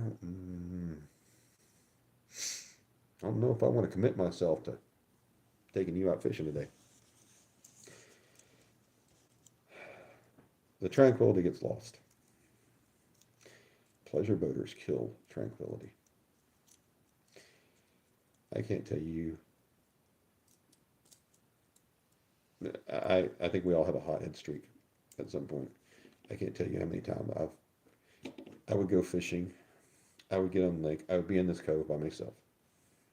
I don't care if other people come fishing there. But I swear every time there's either multiple jet skis or skiers that just want to use that cove for skiing, and you're just sitting there going, I know that if I throw a weighted treble at you and hook you, we're going to have problems, and I will end up in jail. But can you just get the hell out of here? I was here first. I'm fishing. You are wrecking my vibe. I don't want to see you ski. It doesn't.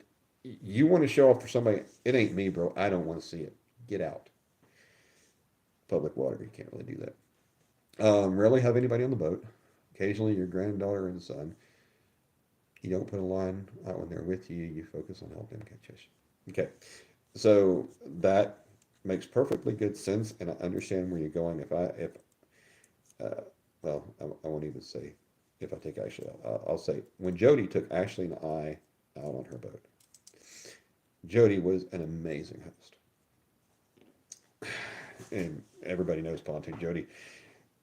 She is not your average what people think of when they think of a woman who fishes. I mean, she cuts her own bait, she baits her own hooks, she casts her own lines, she does everything. Not only that, but she did it for us. And I have a hard time when a line goes down. I don't care if it's my line or not. The guy next to me, hey man, your line's, let me help you. You just, I just want to do that. That's why we're there. We all want to catch fish, right? Jody's like, hey, your line's going down. Go get it. And Jody did not reel in a single fish. She cast out at least half the lines. She took care of the anchoring and she took care of everything. And she was just there almost as a guide. And, when you got smaller kids, yeah. And I learned this the hard way. When my oldest was young, I'd get home from work and I'm like, hey, I'm going to go to the lake. She's like, look, I've been cooped up with this kid all day. Take your daughter with you. Well, needless to say, when you're fishing with a small child on board, you're not having any fun fishing. You're not able to fish effectively. So you need to, you have to go, hey, I'm taking you all fishing. But there is the team aspect of it, where we're going out on the same boat. I expect you to have your crap. You expect me to have my crap. It's my boat. I get the front of the boat. You sit on the back. You go where we go. You fish behind me. And if I have something that you want to use, ask me. You're going to absolutely, if I've got two, you can have, you can use the other one, vice versa.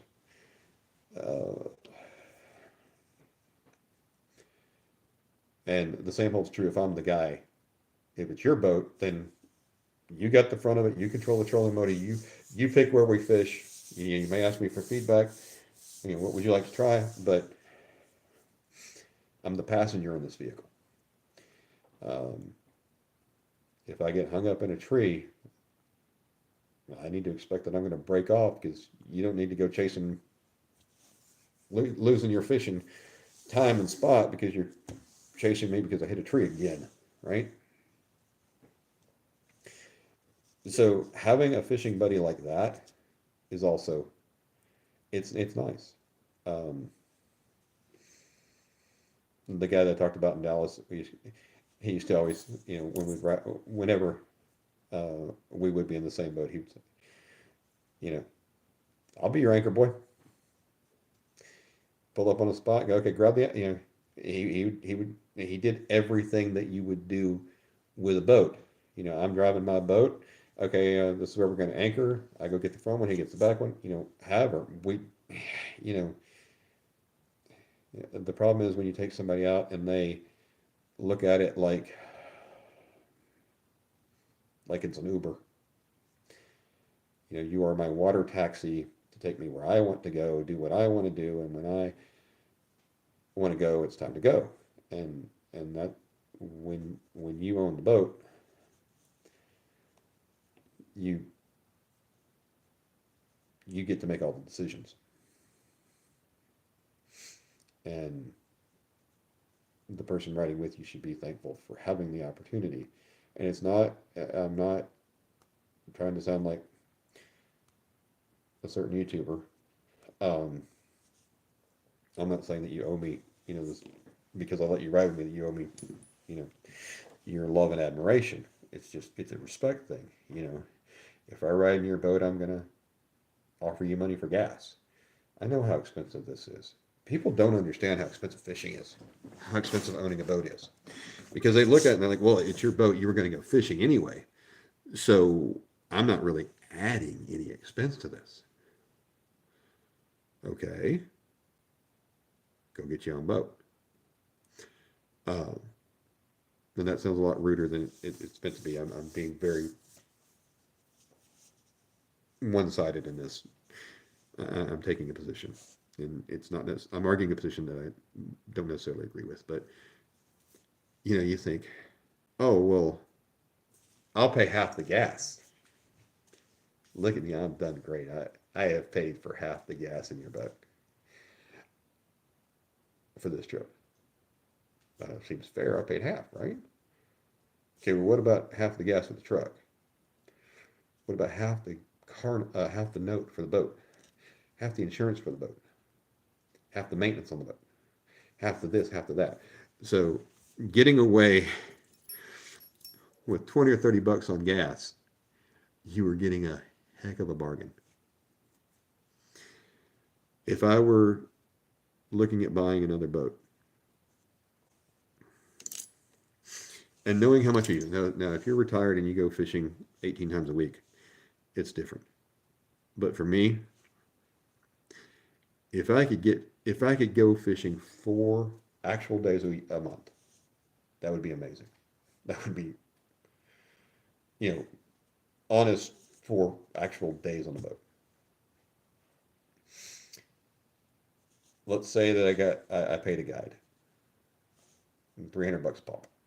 Be 1,200 bucks on the best month, right? 4 times 300, 1,200. Well, for $1,200, I could get a boat for $200 a month on a 10-year payment. Hey, Glacier Shark. I am running my mouth for absolutely no good reason at all. I'm talking to myself and anybody who will listen. Hoosier, I think, is still here. I hope he is. Um, $1,200. I mean, I could buy, I can go down to Bass Pro and I can get a boat for $200 a month for 10 years. And that $200 a month, I have to pay that 12 months of the year. 6 months of those, I'm not going to use the boat at all.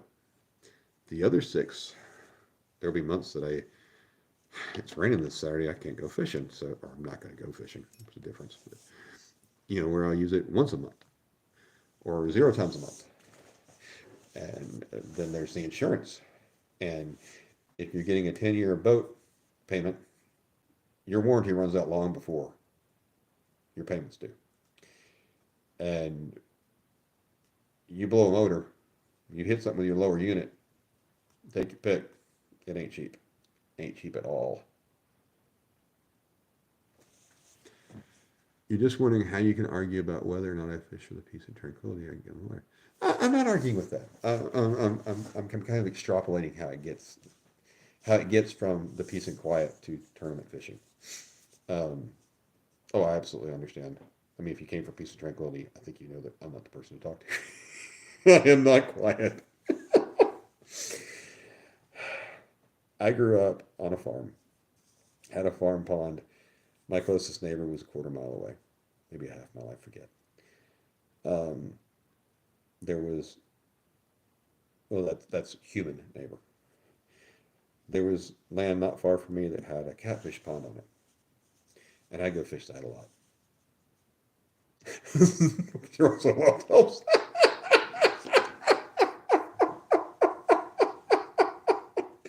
That's beautiful, Andy. Thank you so much. Um, I would spend more time. I liked going catfishing over there because, well, one, I was catfishing, and two, I had better results. And as a kid, the neighbor even called my mom and said, or I don't know, maybe I called to get permission or something, even after I'd been fishing there. And he said, well, we ran a seine through there and took out all the fish. I mean, I said, well, it's okay if I still, he says, there's really no fish in there, but I mean, if you want to go knock yourself out, there were all kinds of fish in there. He just didn't really want me over there because I was just a kid. But it wasn't, I mean, it was a farm pond, farmland pond. Nobody lived there. So it really didn't damage him at all. And Ashley's over there having a good time with whatever she just read on the internet somewhere. But a lot of my childhood was spent by myself on the bank of one pond or another. I lived out in the middle of the country. If I wanted something to do, if I wanted entertainment, I had ABC, CBS, or NBC. If the president was on, there was nothing to watch. Um, and most of the time, even then, there was not much to watch. So I went fishing a lot. And I understand the tranquility of fishing. Sunsets and coffee offsets that stuff. Seriously, I live for the sunset after fishing. Take 15 minutes to sip coffee and watch the sunset on the way back to the dock. Typically, skiers, etc. Oh, you are not kidding. And I'm not. I hear a lot of people, and I've actually said as much myself, a lot of times tongue in cheek. Jet skis are an abomination. Ski boats are an abomination. If they all disappeared, I would not be sad. Now, I enjoy going fast on the water. I'm sure if I had a jet ski, I would enjoy it. The problem comes in sharing the water. There are areas of a lake, river, whatever, that no one wants to fish. I mean, in a lake, the middle of the lake, nobody fishes the middle lake for the most part, right? We're fishing in coves, you know, so there's plenty of places for skiers and jet skiers to play and have fun and not interrupt, not interfere with our enjoyment. If they would, if there was a way to say, look, you get the center of the lake, stay out of the coast. I mean, granted, you have to launch your boat and that kind of stuff. But, and if I want to fish in the main center of the lake, I have to take the responsibility that that area is for those people, and I can't get mad if they do that. But yeah, they want to buzz you and they want to show off to you. And I mean, I was a kid, I wanted to show off to people. Uh, I thought they could, they don't. And I've learned that I don't care. They didn't care. They didn't care to see me do whatever I was doing, and all I was doing was annoying them. But I don't. Some people just don't grow out of it. They think, "Look at all the cool stuff I can do on this jet ski. You should see this." I don't want to. I'm here to fish. Get out of my face. Don't keep rocking my boat because you think it's. I don't know. Don't play your music loud. I don't want to hear your music. I understand that you want to listen to music. That's fine. Listen to your own music. Don't make me listen to it, and I won't make you listen to mine. Um, it's like people that bump their music on the roads, and you're like, the way to combat that is to turn yours up loud, and then all you're doing is being just as much of a prick as they are. I think that there needs to be a lot more unwritten rules that kind of become written rules. I mean, there are areas that are marked off. No fishing, swimming only. Don't come in here with your boat. Cool. That's fair. I wish there were areas that were fishing only.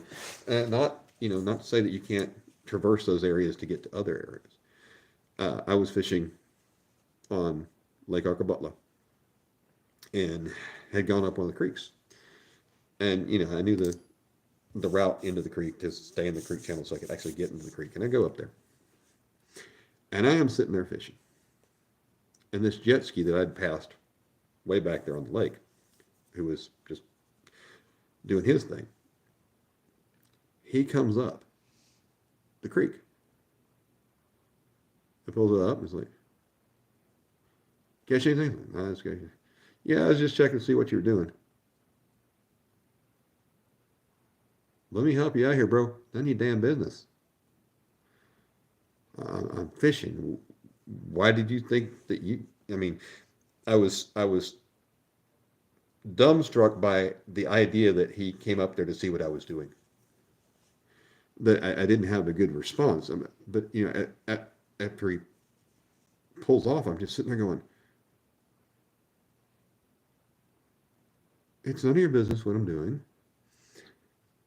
There's no reason for you to come up here. All you're doing is annoying me for no reason whatsoever. I didn't come ask you why you're doing donuts in the middle of the lake. I know why you're doing donuts in the middle of the lake because you want to. I didn't bother you. You don't bother me. Get out. But I was just dumbstruck by the audacity of like he owned the lake and then wanted to see what I was doing up the creek. I'm in a fishing boat with fishing rods. What did you think I was doing? And I'm not saying that, we need to all turn a blind eye to everybody, to everything other people are doing. I'm just saying, don't go looking for trouble. And one of the things you'll get out of the skiers and the jet skiers is the reason they go in the coves is because they want to get away from the other skiers and jet skiers that are making their boats rock and making.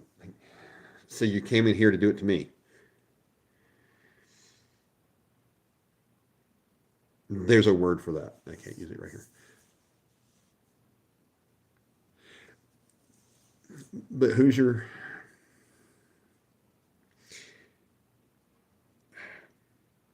that doesn't make us any better than them and will actually get us in legal trouble. Again, I have mellowed out in my old age, but I was on Lake Lavon one day down in Dallas, or outside Dallas, with my brother-in-law, no less. And we're fishing, and this Moomba, or whatever they're called, those big, giant wake boats, buzzes us a couple of times playing music loud. My blood might have boiled a little bit. So when I got done fishing that area, I saw that boat. And they were parked or stopped in the middle of the water doing whatever they're doing. I ran my boat straight at them at full speed. To the point where my brother-in-law is puckering up really hard, going, you're going to hit them, you're going to hit them, you're going to hit them. And I turned it most of the last second. I knew exactly what I was doing. I was trying to return the favor. And the old people in that boat probably all had to change their diapers afterwards. The moral of the story is it wasn't the same boat. So here I have been an absolute ass clown to people who were not doing anything wrong. They were sitting on the boat doing whatever it is they were doing. And I thought it was a different boat. I learned something that day. Fortunately, I didn't learn it from the wildlife resource officer or police officer or anything else. I just learned it on my own. And that was trying to beat somebody at the game of being an asshole doesn't work. Yeah, oh yeah, yeah, yeah. Oh no, I understand the frustration. I mean, you read any fishing forum or any group of anglers, and boy, if I had somebody do that, I'd throw a 4 ounce sinker and hit him right in the head. And I think we all would probably like to do that. We all know better than to do that. But that's what I would do. And some will even say they've done it before. No, you haven't because you need jail. I understand wanting to throw a treble hook at them. I absolutely do. I also understand that, and I may have done this more than once, but if somebody's going to run over my lines, I grab my knife and I put the reel in free spool and I let them spool the reel until as far down as I can. Then I cut it. So of course, I don't want them taking my rod and reel with them. But they get wrapped, if they get my line wrapped up around their prop and end up having to, burning out the seal in their lower unit because of it, I just hope justice is there. I can put more line on my reel. Um, and I probably shouldn't even admit to this, but when I was in Pensacola last, I was fishing off Ashley's dad's dock, and he had my lines out, and I actually use high vis line. The neighbor, and I don't know, I actually think it was the neighbor. I think it was somebody using the neighbor's boat.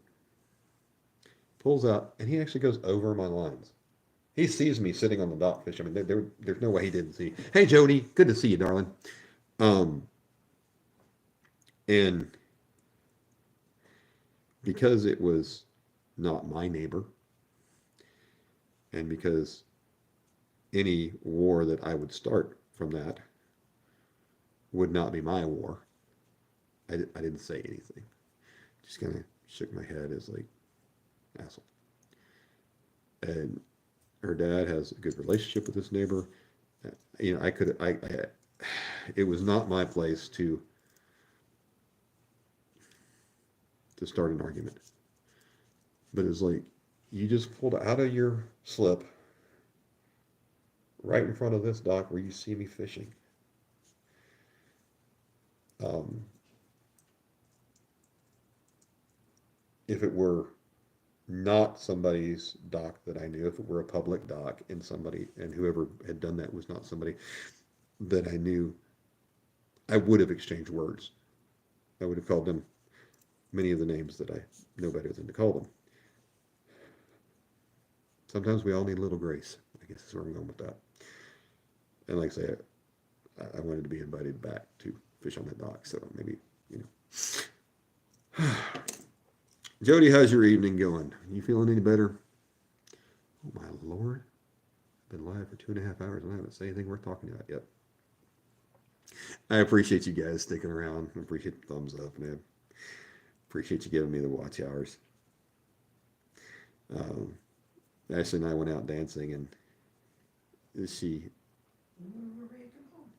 she was ready to come home early because there were too many people there that were just not acting good. So that's how I ended up live. It's really be easier to run over lines when they're cast out for long distance. No, and I understand that, and these were not casted out that far. My fishing buddy that I used to go fishing with a lot here in Memphis, he had dropped me off to go get the truck. As I'm, getting the truck, backing it down, I see him arguing with some guy on the pier. Because where he drops me off, the ramp, and then the pier's kind of in the middle. And the guy was yelling and stuff, and he's, oh, hush. And, I was afraid that it was going to get ugly. And I said, well, what was that about? He said, I don't really know. And then I realized, and I went over to guys, hey, he didn't see your lines out. He was not trying to be, he didn't understand what you were saying, but he'd run over the guy's line. Now, he didn't catch any of it, but the guy was fishing right there. And I don't, I think my buddy just didn't see him or didn't understand. There was no malice. And my buddy's smart enough to know that, somebody's fishing there and you go around. I think he just didn't see that the guy had lines out. Sometimes we just get, sometimes we just need a little grace. And I'm glad that that didn't escalate, because if I were the guy on the pier, I'd be going, "You're a jerk." I realize, my fishing buddy's a little older than I am, and he wouldn't intentionally do anything. I think he just didn't realize the lines were there, and he didn't realize what he had done. And when the guy's yelling at him by that time, can't hear him over the motor and all that. Yeah. Anyway, Jody, you can't talk. I bet James is just thrilled.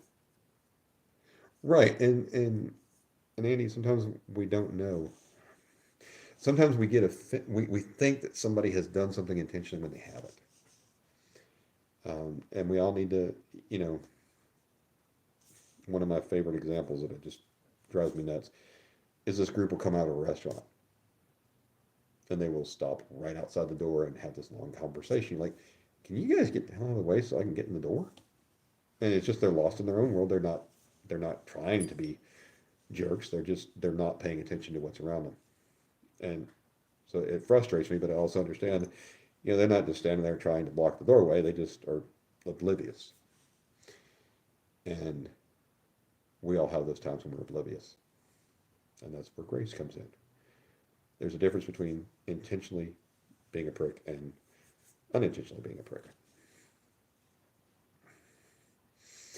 Anyway, I've said a lot of words tonight. I haven't really said anything meaningful. I'm looking forward to getting out fishing. Hopefully around this time next week, and I will be in Pensacola. I love it down there. If you guys have never been saltwater fishing, it's amazing. It's also extremely frustrating. As an example, I was watching Shannon fishing, shenanigans fishing the other day, and she said, "Hey, look, I caught a carp." And one of the guys was like, "Well, actually, it's a red horse sucker." She's like, "Oh, well, I caught a red horse sucker." And it was just, she had never seen one before. She, liked carpy enough, and I mean, they all are sucker fish, right? But for the most part, I mean, I can't tell you that I would know a red horse sucker from a this or that, or the golden shiner from, a big golden shiner from I don't know, something else shiner. Um, those things don't really matter to me because it's either game fish or it's not. And I mean, the first time I caught a crappie, it was in its spawning colors, very dark. I caught it during a bass tournament. It was a good sized crappie. I said, "What in God's sakes is this?" Same thing when I caught a chain pickerel. What is this ugly thing?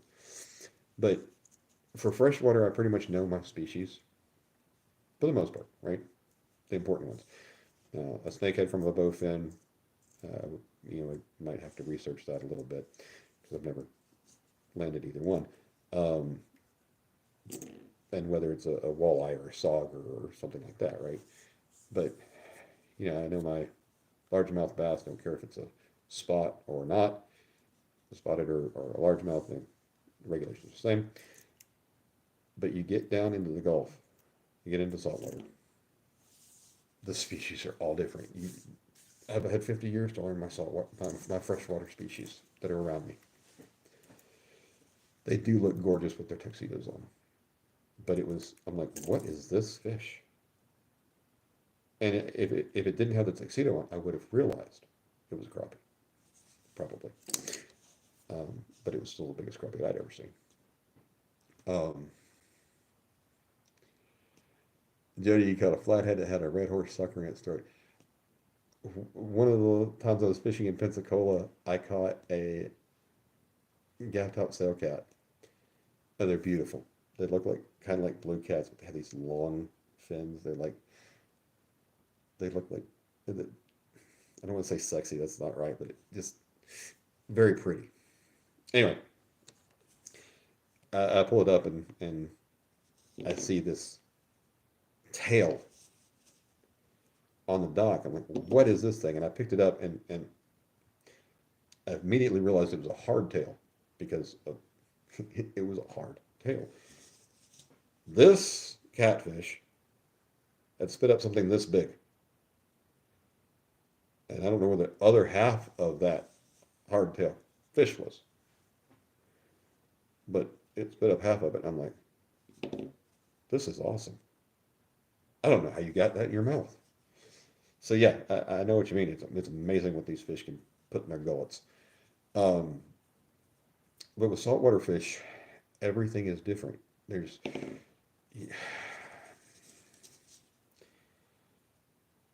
I caught so many fish that I didn't know what they were, and I absolutely err on the side of caution. Although I think I did exceed my possession limit of hermit crabs, but that was I just kind of picked them up and put them in my pocket, and I was never keeping any of them. Um, I found out I'm allowed to have five at one time. I think I may have had more than that because they were just everywhere. I was like, hey, look at all these, they're so cute. And then he released them, but anyway, so I possibly broke that limit. But um, you know, if I don't know what the fish is, I'm not keeping it unless I can identify it is regulated or unregulated, what it is. Um, like when I caught that croaker, to me, I thought maybe it was a baby redfish that just hadn't grown the spot on its tail yet because they look a lot alike. They're all kind of drum looking fish. Oh wow, he pulled the sucker out and the flathead got smaller because of yeah. I mean, flatheads have some big old mouths, and bigger than mine. That is neat though. It's neat to see what some of these fish can fit in their mouths.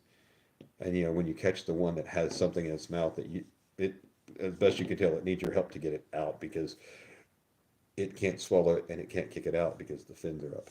Um, I've seen that a couple of times. I always thought it was interesting. Like, well, what if I hadn't come along? What would happen here? But anyway, um, but saltwater is frustrating because you know it's easy to misidentify a fish because you're not used to seeing them. Um, I caught some white trout, which may be the same as silver trout. I have to look that up, but they also call them sand trout. And if it weren't for the two front fang teeth, I thought it was a young, a small sea trout. And the teeth is how I recognized it. I thought maybe it just hadn't gotten old enough to have gotten the markings. Because, you know, there's a lot of animals that they change their appearance as they get older, change color and that kind of stuff. So I thought it was actually a speckled sea trout that just hadn't gotten its speckles yet. No, it was a different kind of trout, and it was legal to keep, and I should have kept them, but I didn't know for sure what it was. Um, I caught a permit and I thought it was a pompano because they look very similar. Of course, I was using a guide, a beach guide at the time. And he's like, "Oh, no, that's a permit. They're hard to catch. You don't see them very often. Congratulations!" Like, cool, but because I don't ever want to get caught with the wrong fish. It's expensive. But it's twofold. One, I want to be a good steward of the resource. The limits are there for a reason. Whether I like them or not doesn't matter.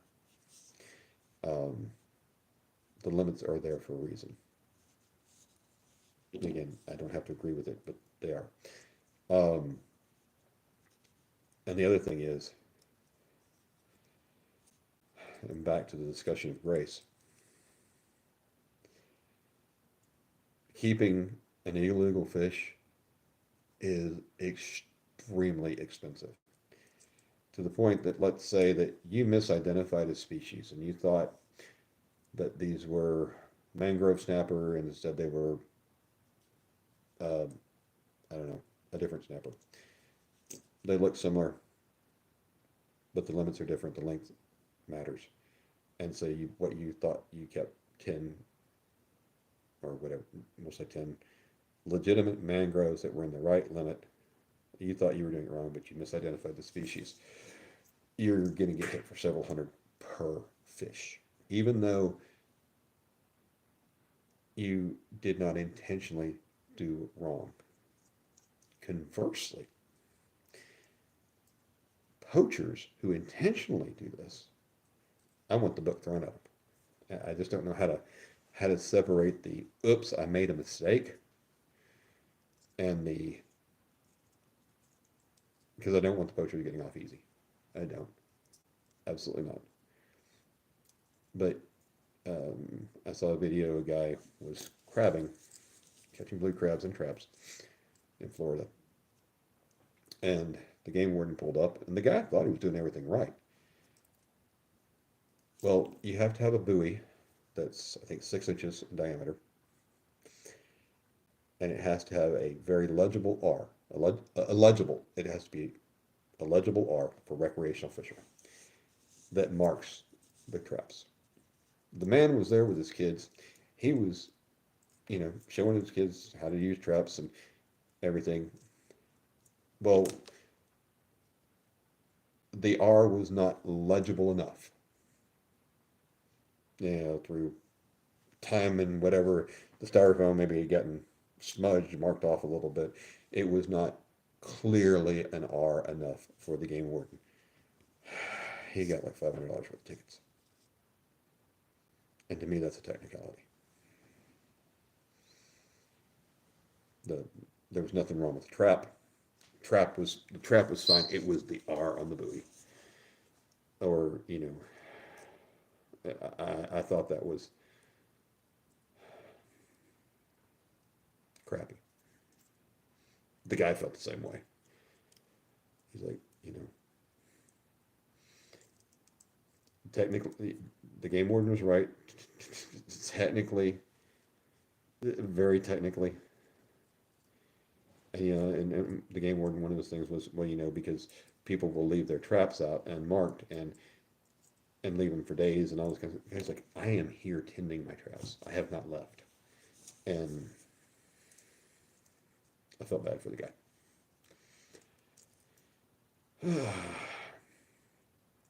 I just don't know the right way to punish the bad people and be lenient on the people who make legitimate mistakes. And in my example of keeping 10 fish thinking they were the wrong species, I don't expect to keep the fish.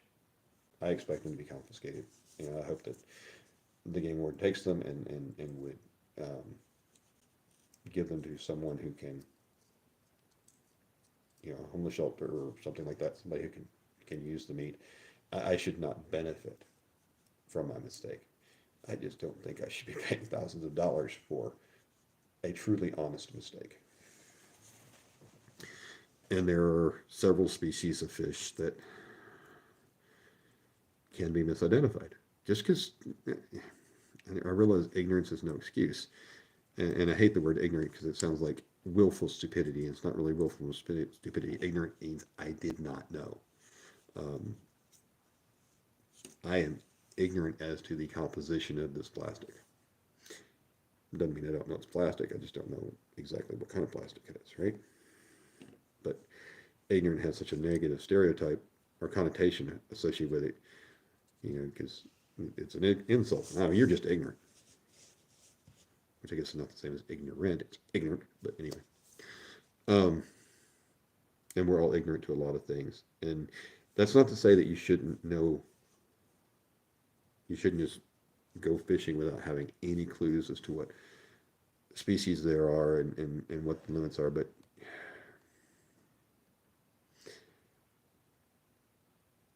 I don't know. I don't have a good answer to what I'm trying to say, and at this point I'm just yapping for the sake of yapping, it feels like. I have a lot of thoughts, I'm just not articulating them well. I'm excited about the Knot series, as you know. I've talked about that several times, and I hope you guys are watching those tests. And I hope that you get something out of it. And what I'm trying to provide is data points, data I've seen, raw data, not stuff that I have manipulated and said, hey, I didn't like that test, therefore I just won't tell you about it. Yes, I'm an ignoramus. Very good. Thank you, Jody. Pretty much sums up my life. Because as an example, like I said, going in, I would have thought that the knotless knot was a joke. I would have thought that a uni snell would have been perfectly strong. I would have thought that, is there really a difference between the clinch and the improved clinch? Is one really stronger than the other? Is it certain, you know, is it negligible? And somebody just said, hey, here's a knot. Oh, well, that's great, but here, let me add one little step into it. Now it's a new knot. Did that step need to be added? So um, I'm frustrated with my results because I thought I would have more consistent results. I thought that if I tied the same knot 5 times, that they should all break at the same spot, whether it be the knot or the line or whatever, within a few ounces of each other in pulling strength. And I'm finding that, there can be a 5 to 10 pound difference between two knots, and one may break at the knot and one may hold completely. I know you didn't, Jody. I know. But yeah, ignoramus is exactly, that it's a no one ever uses the word ignorant in a nice way. Um, Other than in the courtroom, they'll say that ignorance is no excuse. Ignorance of the law is no excuse, and that is, they're saying it, but I just hate the word ignorant because it sounds like I'm stupid. You don't When you call somebody ignorant, you're not saying, hey, you didn't know something. You're saying you're just dumb, and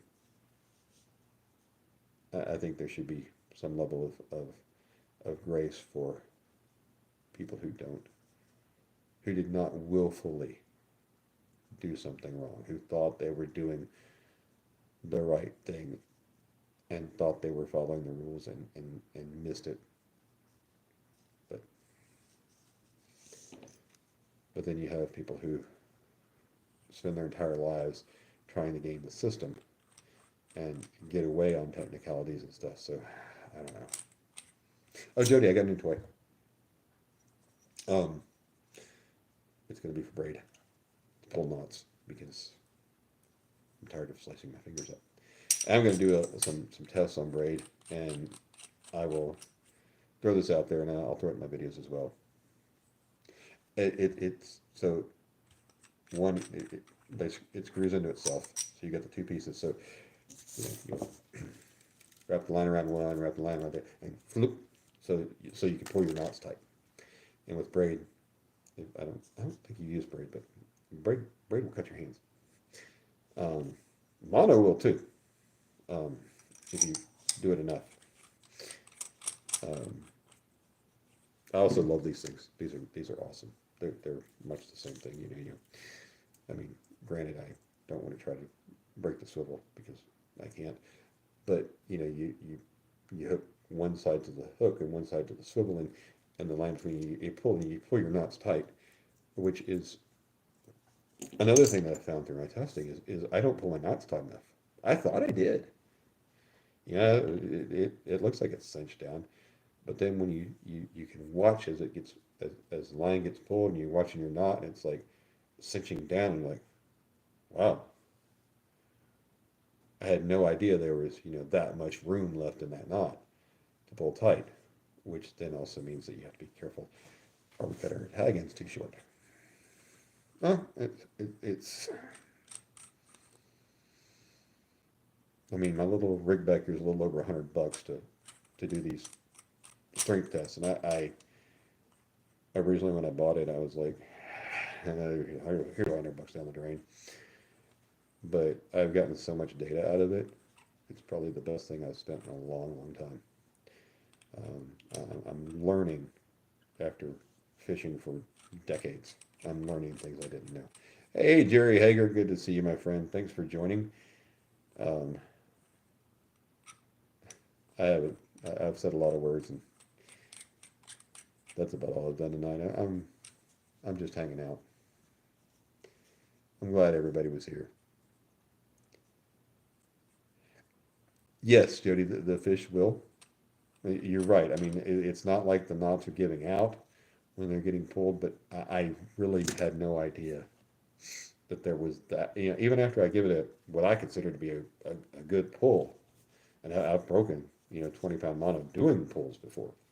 So I try not to get to that strength, but I mean, mono has such stretch in it, and it as it gets closer to that breaking strength, of course, it stretches more, and that thins the diameter out a little bit, and things can cinch up. It's really it's interesting to watch. I wish I had better cameras, a high-speed camera to watch some of these knots break and explode, because I bet there's some really good footage in there. But also, so I could just zoom in right on that knot and just watch what it does, because it's cool to watch in person. I hope some of that comes through on camera. You're finally fishing, Jerry, honey. I don't know how to tell you this, buddy, but it's 1:24 in the morning, and here in 36 minutes it'll be 3 o'clock. I know, neat how that works. Math is hard. We're losing an hour tonight, but Ashley is such a trooper. She is over there occupying herself, playing on the internet, and not being mad that I'm somewhat ignoring her.